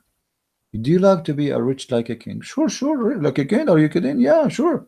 Okay, I will make you church like a king, and another king, another king, another 5 kings. I will make you rich. Why 5? What about making 40? Do you Muslims use your brain? And then he continued. And here it looked like a bazaar, and Allah became like a Abdul. He is asking you, please just get in heaven, and you saying, no, unless you make me happy. I mean, I want to be sure that heaven is my place. What you offer? And Allah says to you, okay, hold on. Let me show you how I can convince you to enter heaven. I mean, the guy do have a choice. Either you go to hell or you go to heaven. Which one? A little house of a dog in heaven is better than a palace in hell. I mean, what was this discussion is about? This is stupid. And then Allah, he continues saying to him, you will have whatever your soul desire. Oh boy, oh boy. What does that mean? Anything, whatever your soul desire, you see it in front of your eyes. What if this guy is a game? You have it. What if a guy he want to sleep with Muhammad? You will have it. What if this guy he want to sleep with Allah? You will have it. Whatever your soul desire. You see, when you say whatever, it's whatever. It's mean there's no limitation. And actually, the Muslim believe that in the heaven of Allah there is no limitation of reward, and they believe. And I challenge any Muslim to say it's a lie. I don't know, don't force me to show you the reference. Don't force me to show you. In the heaven of Allah, you can have sex with every single member of your family. Some scholars they say, except your mother. Some scholars they say, except your mother and daughter, and the rest is free, which means you can have sex with your sister, with your grandma, your auntie, all the family members, because they say the reason for forbidden having sex with a family member in earth, because Allah he made it as a way for lineage to get married from someone is lawful for you, but in heaven there is no children's, and there is nobody will get children's. However, don't forget, if you have my book Sex and Allah, variant number 1 and variant number 2, you will see where the hadith says, Muhammad he said, if a Muslim he wished to have a child, he will be pregnant and deliver it in less than fi sa'a, which means in 15 minutes. So a Muslim man, if you wish anything, he will have it. And now, what if a Muslim man he wished to have a child? That will be a contradiction for the Quran, because you will not have a children's. There is no children's. But here it says, if you wish, whatever you wish. And the second God he promised that whatever you wish, you have to grant me my wish. It doesn't matter what it is. And whatever your eyes could delight, whatever my eyes could delight, he will say, I am well pleased, O Allah. Musa said, who will be the highest rank in Jannah? So now he knew now what is the lowest rank. The lowest rank, he will be rich as 5 kings. You grant you whatever you wish. And then we have a higher rank. Okay, what is the higher rank? Look at this. Allah said, they are those whom I choose, and I establish their honor with my own hand. I attest with my seal that they would be pleased with such a bounty as no eye has seen, and no ear has heard, and no human mind has perceived. I mean, look how stupid this promise. You just said here, I will grant the lowest one whatever he wish. What if he wished to have the reward of the highest rank?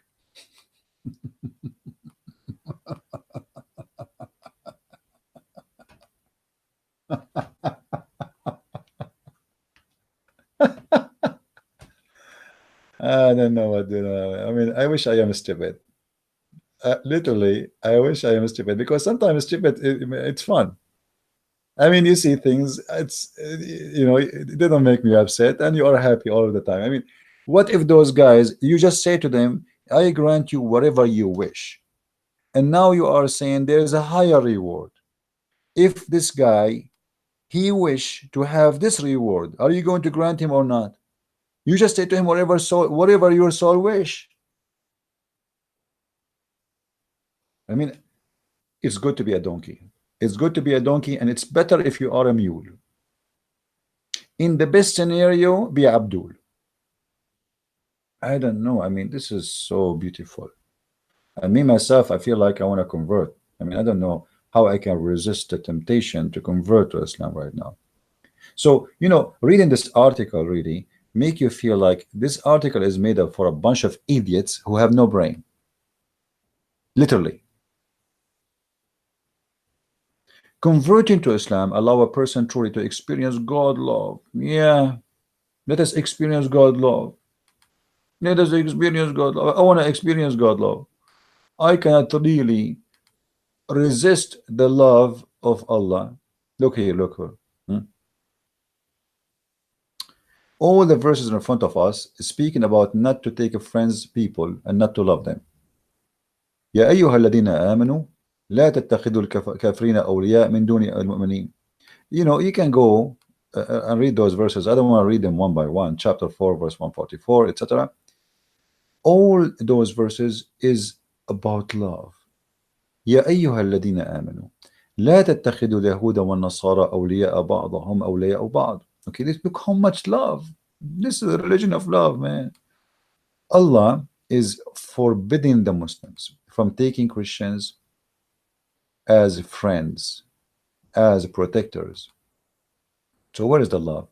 Why Jesus says love your enemy, and Allah saying you cannot love the Jews and the Christians, and you cannot even take them as a friends?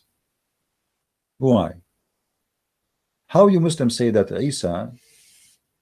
Jesus is a Muslim and Muhammad is a Muslim, but their message is the opposite. One saying to us, not only you love your friends and your family, you love even your enemies. You pray for them. You pray for those who curse you, for those who hurt you. Here, you can't even take friends from those who want to take you as a friend just because they are a Christian. This is a message of hate. And not only that, Allah saying clearly, which is Muhammad, Allah aka Muhammad, and any one of you take them as a friend, he is one of them, which means he is an apostate. And you know the apostate punishment is death.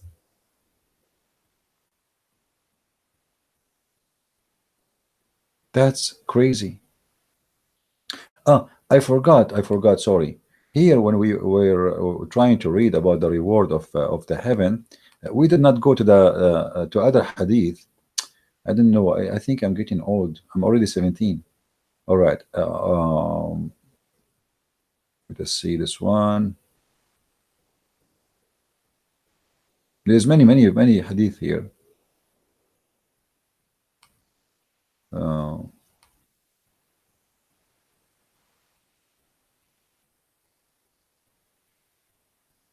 All those hadith about the lowest reward. Unbelievable. Okay, look at this. Look at this. Look at this hadith as an example.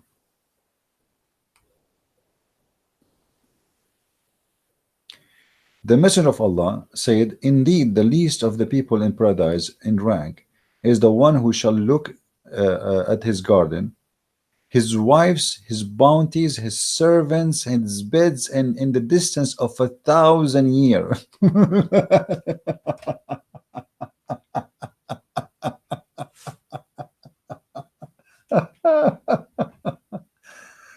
Man, how sharp my eyes are. And how big my bedroom. My bedroom will be filled with beds and women in a distance of 1,000 years. So a question, Prophet of Allah, how long is going to take me to walk in my room if my eyes can go to the distance of 1,000 years? How far it going to take me? How long is going to take me to cross my room, to go from the first bed to the last bed? Unbelievable. I love it. I have to admit that we Christians, we need this heaven. I mean, look at this, man. Look, don't you like to have a big apartment, huge house, your bedroom? My bedroom, the bounty. What bounties? I had those women we capture, yeah, and the slaves, servants. You see here they are saying slaves, what servants? Those are sex slaves. Those are, and the funny, they say to us, Islam will free you from slavery. Even in heaven, there are servants. What those servants do? I mean, okay, I pray to Allah, I convert to Islam. Why? I'm going to have servants. Where is justice? So those are going to be my slaves for eternity, just because I prayed to God 5 times? Don't you think this is too much, Abdul? Too much lies? Then Muhammad, he continued, and the noblest of them, Allah will look at their faces morning and night. And not only that, if you are from the highest believer, Allah will make your face so white, so shiny, it's very beautiful, brother. Let us continue.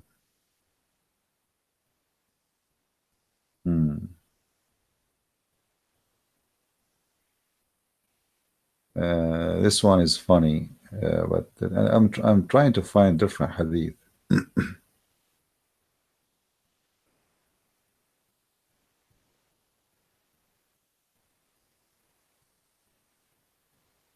Hmm.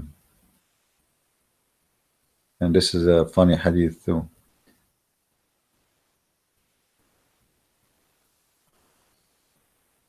I know, like there's a hadith about the 80,000. I for some reason is not showing. The hadith says that in the heaven of Allah you will have 80,000 female. You know, let me see.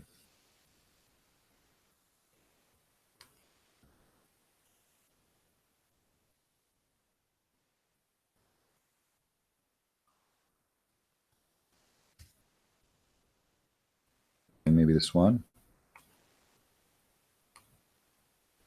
Oh, here we go. Look at this amazing hadith.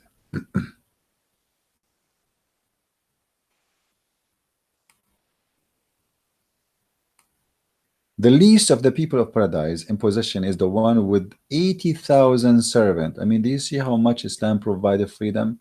They are allowed to own, they've been forced actually to wage war, capture women. Muhammad encouraged them to attack the Romans so they can get the blonde diggers. And now in heaven, this is heaven now. In heaven, you will have 80,000 slaves. That's amazing. So beautiful. This is the truly heaven. In your house, brother, you will have 80,000 slaves. And who are those slaves? Anyone knows?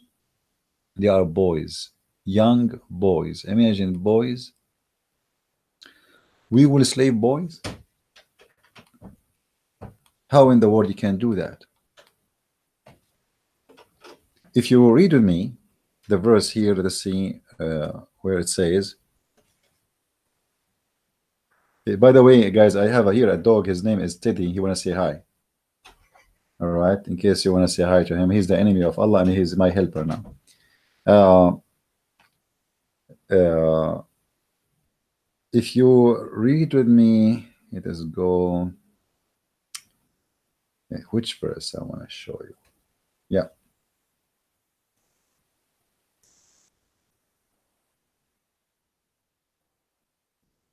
ويطوف عليهم غلمان لهم كأنهم لؤلؤ مكنون. Chapter 52, verse 24.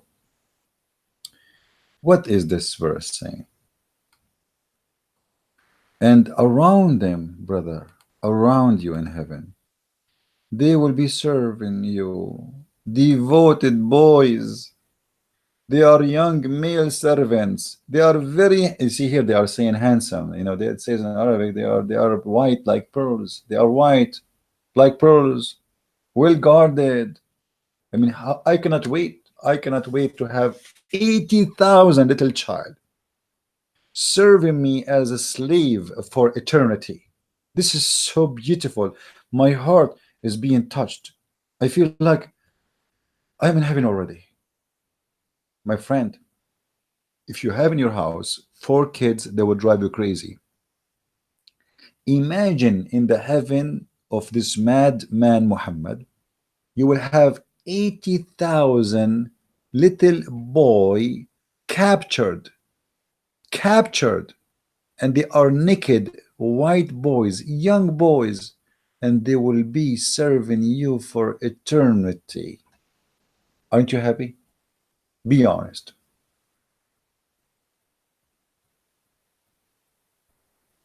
Be honest. That's so beautiful. How in the world you can resist such a heaven? And yet in the article you are saying to me, in Islam, you convert to Islam, you will be free. What free? Right now I'm not free anymore, because now you put me in a house. Is not my choice to be there. You decide for me what to wear. It's already known, the fabric, the color, the bracelet I will wear, the couch I will sit in, and the number of the servants and the number of the women I'm going to rape. And you are telling me I'm free?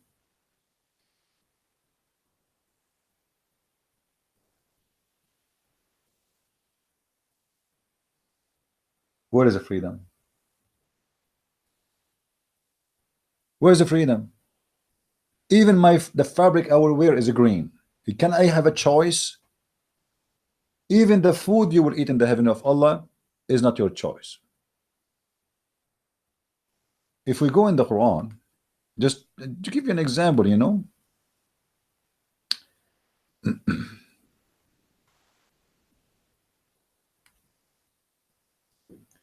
read carefully with me. What I will eat in the heaven of Allah? What is my menu? Do you know that in the heaven of Allah there is only birds barbecue? Yes.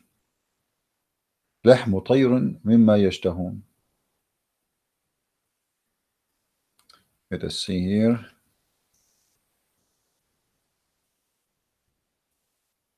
Read carefully with me. Chapter 56, verse number 21. Have you ever heard of a God like this? In this chapter here, actually, it's very funny. I mean, it's really. Here it says, and you will eat from the meat of birds that they may desire. So your menu only birds.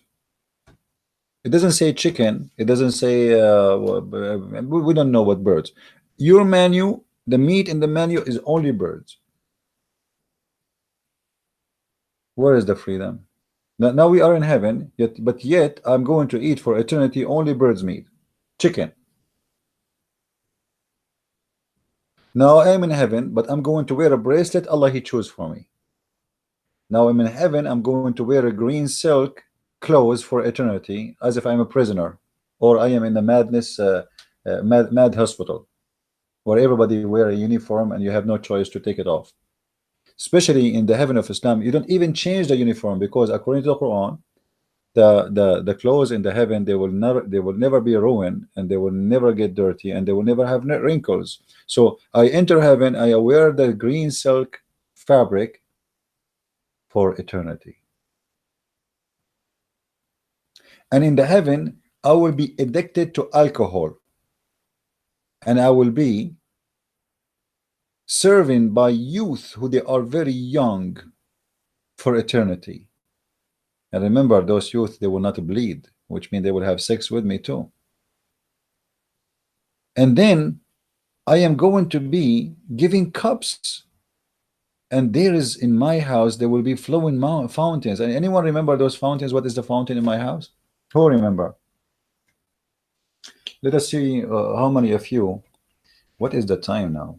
Man, the time go fast. It's getting again, guys. I don't want to remind you tonight. We will do live broadcast. Me and the brother Amir and some other brothers, but we don't know how many there will be. So don't forget to join us.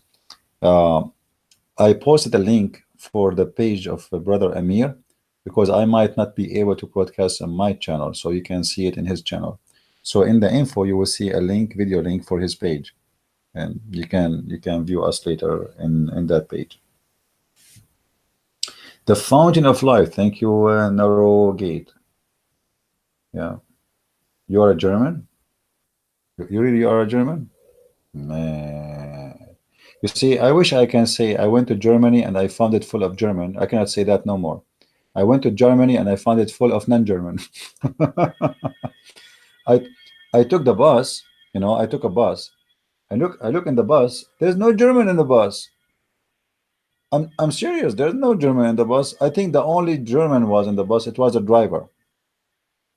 I know what happened to this country. I have no idea. I thought I'm coming to Germany. I found myself coming to a different country. This woman in your country, the leader of this country, she screwed everything up.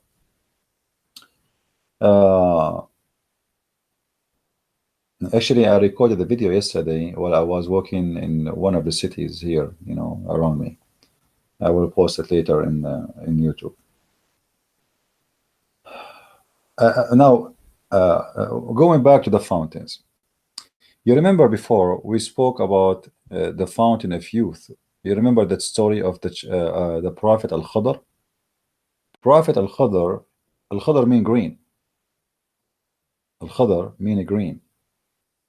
And why he was called Al-Khadr, according to Muslims and according to Islam, not to me. because he drank from the fountain of youth, the fountain of youth. And since he drank from the fountain of youth, which you can see an example of it in the movie. It's called the Pirate of the Caribbean. I don't know which part. The fountain of youth, by the way, is old in many mythology, in many religions, in history, and today is still exists as a story. To the point we see it in movies. All kind of fiction movies, you will find always story of fountain of youth. Actually, let me see if I can find the hadith for you.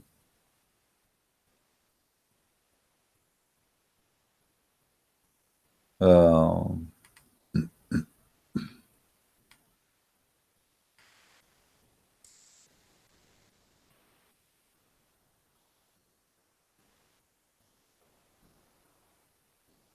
let us see.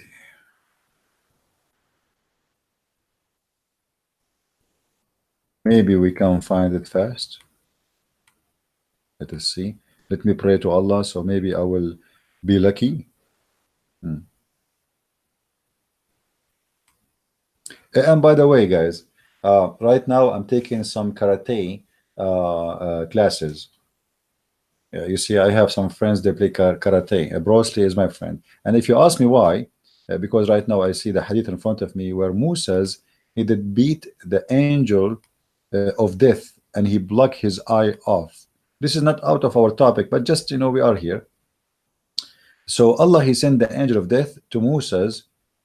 Abu Hurairah reported, Allah Messenger having said that the angel of death came to Musa and said, respond to the call of Allah, i.e. prepare for death. Now Moses is a very stubborn Jew. Moses, peace upon him, gave a blow at the eye of the angel of death and knocked it out.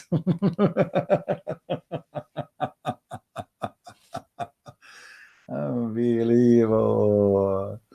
If this is a true story, guys, this must be a true story. I mean, it happened all the time, especially if you are a Jew. I mean, imagine you are a Jew, and not only a Jew, you are Musas. Do you know how many belt Musas have in the art of fighting? He graduated from the Kung Fu school. He graduated from Master Ching Chong Chi in China, and he very well known. Actually, even movies they hire Musas, because after he did beat the angel who have 600 wings and he blocked his eyes out. I mean, and then the angel, he went back to Allah and he said, look what look what Moses did to me. He don't want to die. So Allah, he put his eye back, and I'm so glad that Allah, he can fix that. I mean, that's amazing. And you say to me in Islam there's no miracle?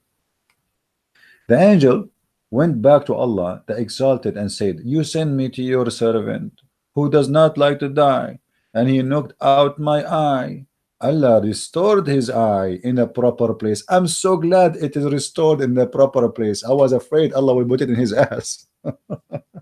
Excuse my language. I cannot hold myself from being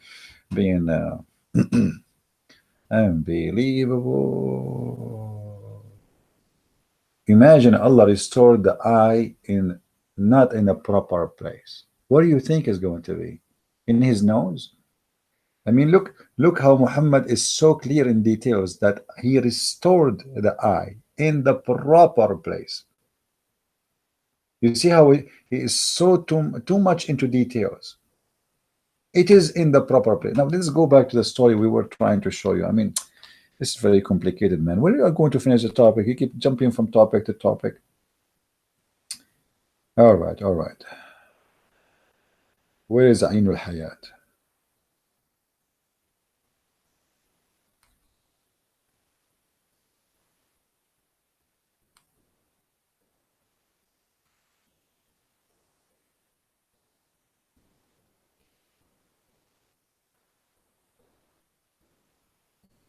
I'm trying to find.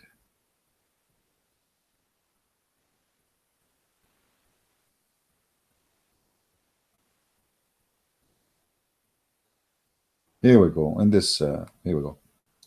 In this hadith here, and this is a Sahih hadith. So don't tell me it's weak. And this is Sahih Bukhari. And this is speaking about Musa trying to find the Prophet Al-Khadr and where he will meet him in the junctions of the two seas. And what is the two seas? According to the Muslim interpretation, that is was the seas of Persia, the Gulf of Persia, which is called today the Arabian Gulf by the Arab, trying to hijack the name, and the Mediterranean. Have you ever heard the Mediterranean meet with the Persian Gulf? How did that happen? Islamic science. So here, Moses asked Allah how I can meet him. Allah told him, take with you a fish, put it in the basket, which means that it's fish. And when the fish is lost, that means you follow the place of the fish. The fish will leave a mark. Have you ever heard of a fish will leave a mark? How that can happen? It's in Islam, it happened. So to make the story short, and I'm not going to read all of it, you know. Our brother Phil there, he will post the link for you so you can save the reference.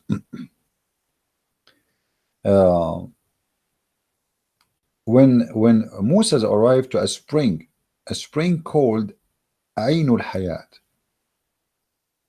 Ainul Hayat means the spring of life. The one you call it in the movies, the youth. You stay always alive, you stay always youth. So the fish touched the water, as you see here, and none come in it and touch its water but became alive. Do you see it? This is a true story. This is not from the Caribbean movie. No, this is the one. And who is the one telling the story, guys? Show respect, please. Please show respect. The one who is telling this story, and this is the proof that this story must be true, is the Prophet Muhammad, peace upon him. And this is why, and this is the clear evidence that this story is absolutely true. Okay.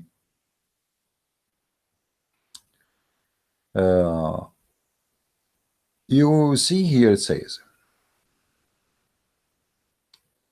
so whoever touch Ainul Hayat, the water, you know, will make that thing alive. So some of the water of that spring fell over the fish, so it moved and slipped out of the basket and entered the sea.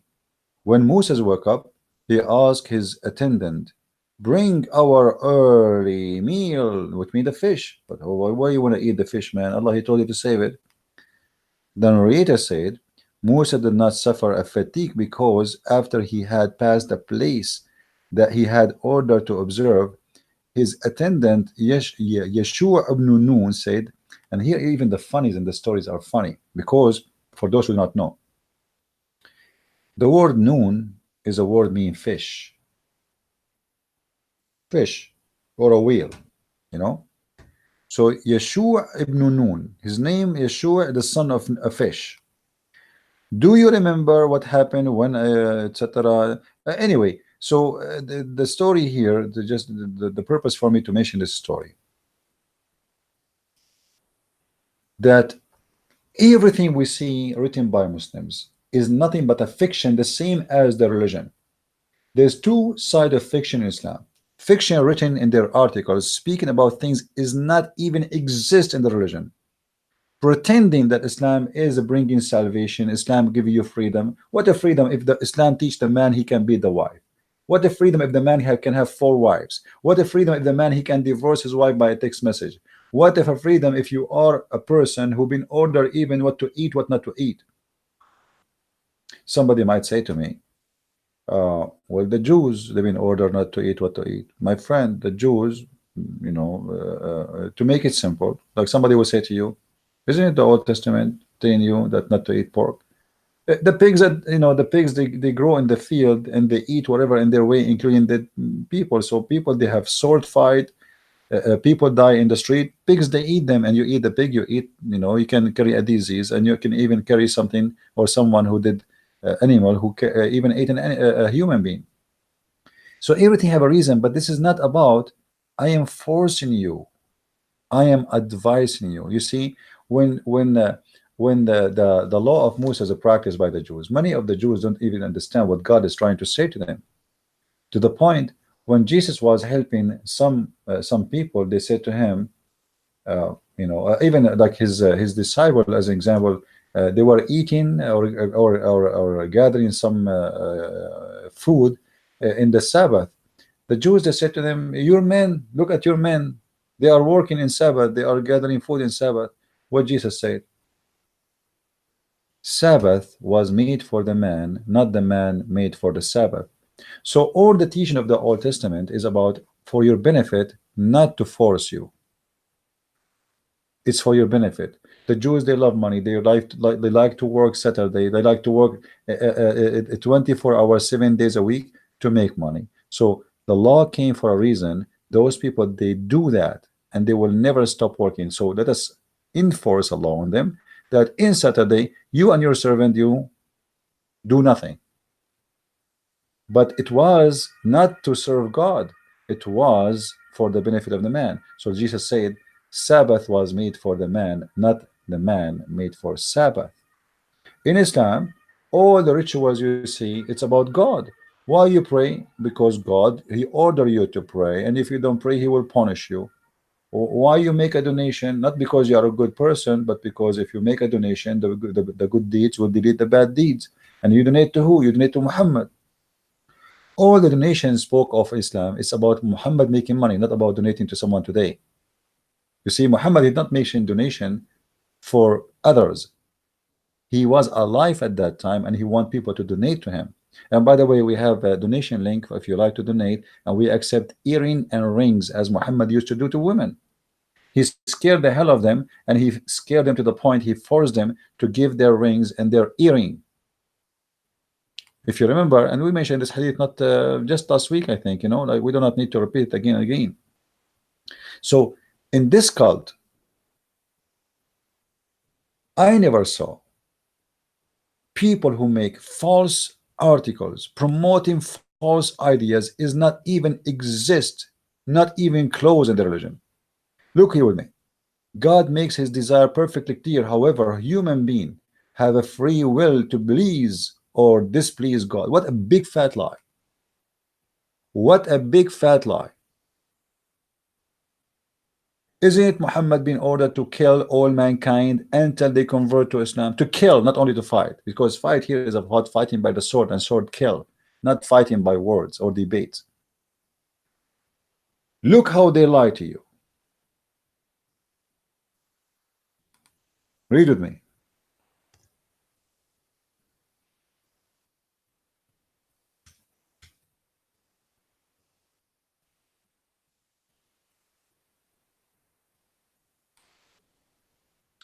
All those hadith in front of us is about killing anyone who don't believe in Islam.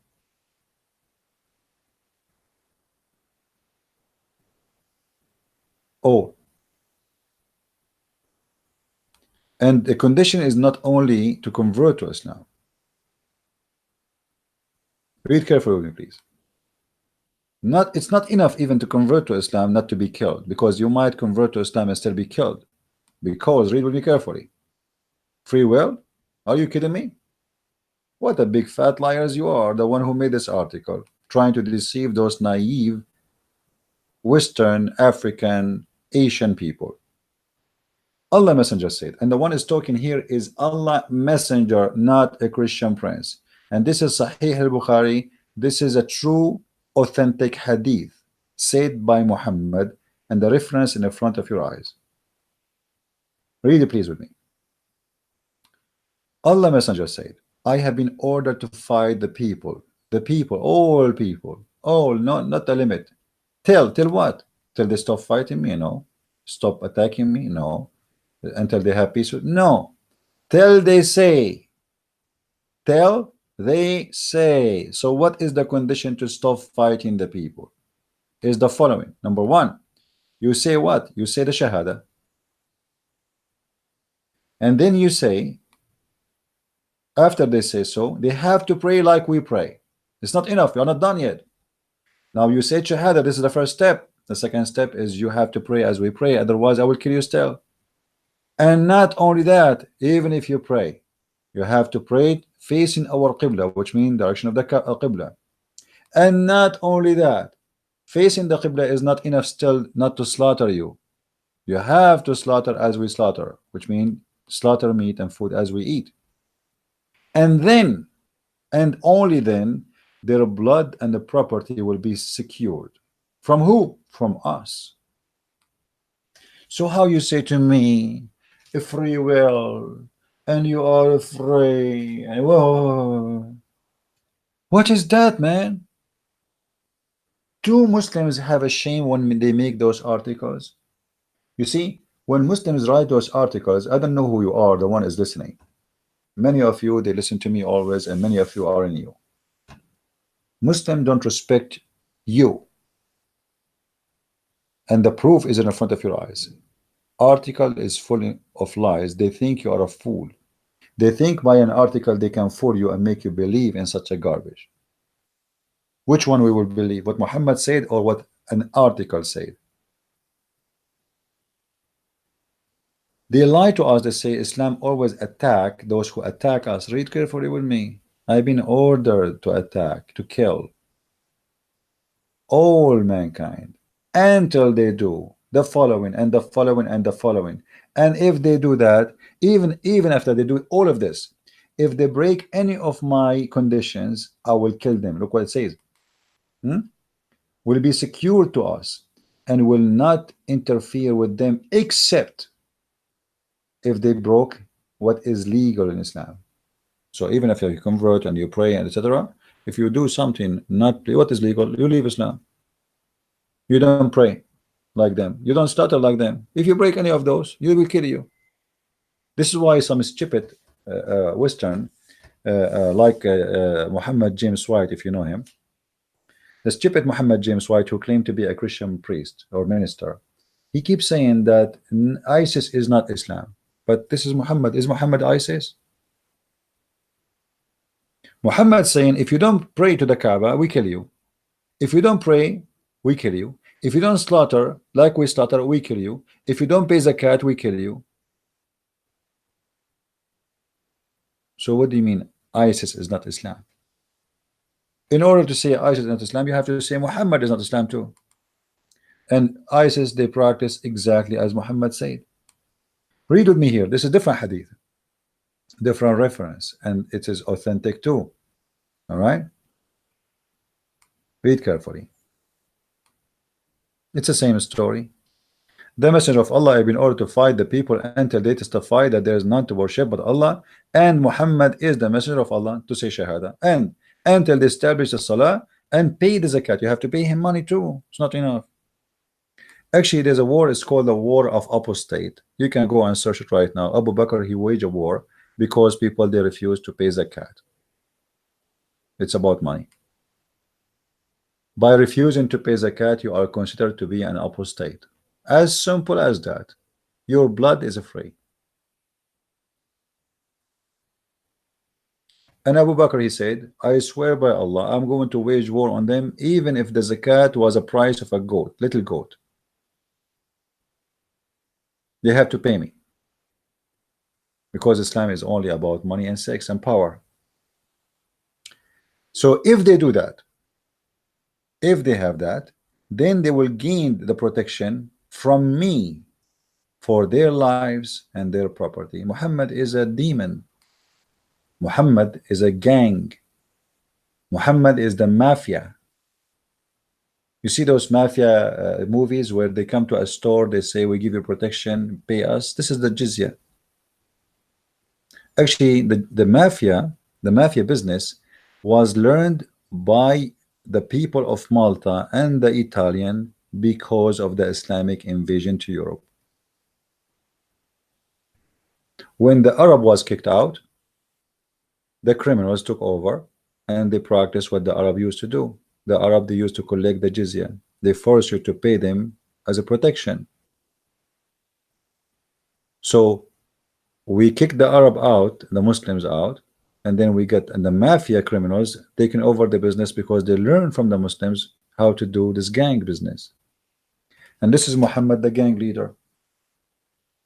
And yet in the article they say to us, you are afraid to believe or not to believe. I don't know if I want to continue talking. It's going to take me 2 days to finish this topic, but I think we made the point, and the point is so clear that this cult is a very disgusting, and deception is a way of life in Islam. I never saw anyone believe in any religion, regardless if it's a cult or not. lie as someone as he believe in Islam. They have no shame to lie. Please download my videos and share them with your friends. This video, maybe it's long, yes, it's long, but the purpose of having long, so we can cover as many we can. And still, really, we did not cover much. As you see, like we are here, what, for more than 3 hours, 4 hours, I'm not sure. So still, we did not cover much. This is a very evil cult, and I need your help, guys. Please help me, help yourself, help your children's by spreading the truth. I don't want, I know, like, I appreciate people who help. They tell people about my books or they make donations. That is a help I really appreciate. But there's bigger help, is to help yourself. And how to help yourself? By saving your society from this cult. The Muslims are targeting your children to convert them, targeting your society to convert them to Islam. And any society will turn into Islam is going to turn into an evil person like Muhammad. Do you want really to have a society believe in this garbage in front of you on the screen? That we have to fight everybody until they practice this and this and this. And if they practice that, even if they break any of those, like if they don't pray, we kill them. If they don't pay zakah, we kill them. If they don't, do you want that? So don't wait until it's too late. They are spending hundreds of millions of dollars to deceive people and to spread Islam in your countries. And what we do here is a priceless. And sadly, very few people support what we do. However, the Lord is our supporter in everything we do, and He always make us meet the good ones. During my trip here, I met really an amazing people, and there's many more they want to see me, but sadly I cannot see everybody because some people, they are scattered all over and far away. But it's really amazing how much you receive. Like the place I am in right now, I'm a guest in a house. They were so happy to have me. Very, I'm not going to describe how beautiful the people I met. They are really beautiful. Yesterday we went out. I mean, those people, they are great. They are, I cannot explain. I can't explain really how happy they are even to sit with me. So I'm blessed by having you, all of you. And really, I have a family, and my family is bigger than you can imagine. And that is the family of the Messiah, the Christ, the family of love. Wherever you go, those people, they provide you with love, for all the love is coming from one. His name is the Messiah, the Lord, the Savior. He is the one we need, not someone like Muhammad, want to force people to believe and to eat and to drink the way he wants, to slaughter as he slaughter, to pray as he wants you to pray. This is not from God. This is absolutely from the devil. Shedding blood, war, fight, killing, hate cannot be from God. Peace and love is from God. And that is what the Messiah said, bless those who spread peace. Muhammad obviously is against peace. Islam itself, it does not mean peace, it means to surrender, which means Islam means war. And then yet they lie to us, they say Islam means peace. This is how much deception we have in our society. And again, nobody dare to say the king is naked. But I am Christian Prince. I say Muhammad today is naked, and we expose him. And he is very evil, and we will not stop exposing him until we are sure, or me, I am sure, that there's nothing more I can do. I will do this until the last second of my life. And nothing will stop me, not even death, because even after death, my books will stay, my videos will stay, is going to stay, and nobody can stop us. The knowledge we share is going to stay, and people, they will live with it and they will deliver it from generation to generation. But this is need a teamwork. Let us, all of us, get the blessing of the Lord. If you teach somebody about Islam and you save him from this cult, you get a blessing from the Lord. One day you will stand in the front of him and he will ask you what you did. What you will say? You will say, I was just eating shish kebab and making money and have a family. That's not enough, my friend. You have to save. help others. You know, this is what life is about. The joy of life is to be someone, to be something, not to be just a number. Many people, they came to life and nobody remembered them. There's two ways to be remembered, either to be evil or to be good. And good is not about being good for yourself, it's about being good to others. This is why you see the Messiah, he never speaking about being good to yourself as much he's speaking about being good even to your enemy. That is the message of the Messiah. For God is good, you better be good. God is good, for he have the nature of good. When somebody says to Jesus, you are good, the Messiah said, why you call me good? Only God is good. The Muslim, they got it wrong. They say, oh, he's saying he is not God. The fact he is saying, why? How you know me? I'm good. The Messiah, he said many times, I am the good shepherd. I am the Alpha. I am the Omega. I am the beginning. I am the end. The Muslim, they say to you, why Jesus is God? It doesn't make sense. How Jesus can be God, but he is, or Son of God, and he is being crucified? If this is a reason, then you should believe in Jesus as God before us, because according to the Quran, Jesus was not crucified. This is how hypocrite their logic, and this is how false it is. So then let the fool you. You're smarter. God gave you a brain, use it. I am here just to help you, but not to think for you. Think with me. Use your brain. I'm sure many of you even smarter, a lot smarter than me. And you can do better.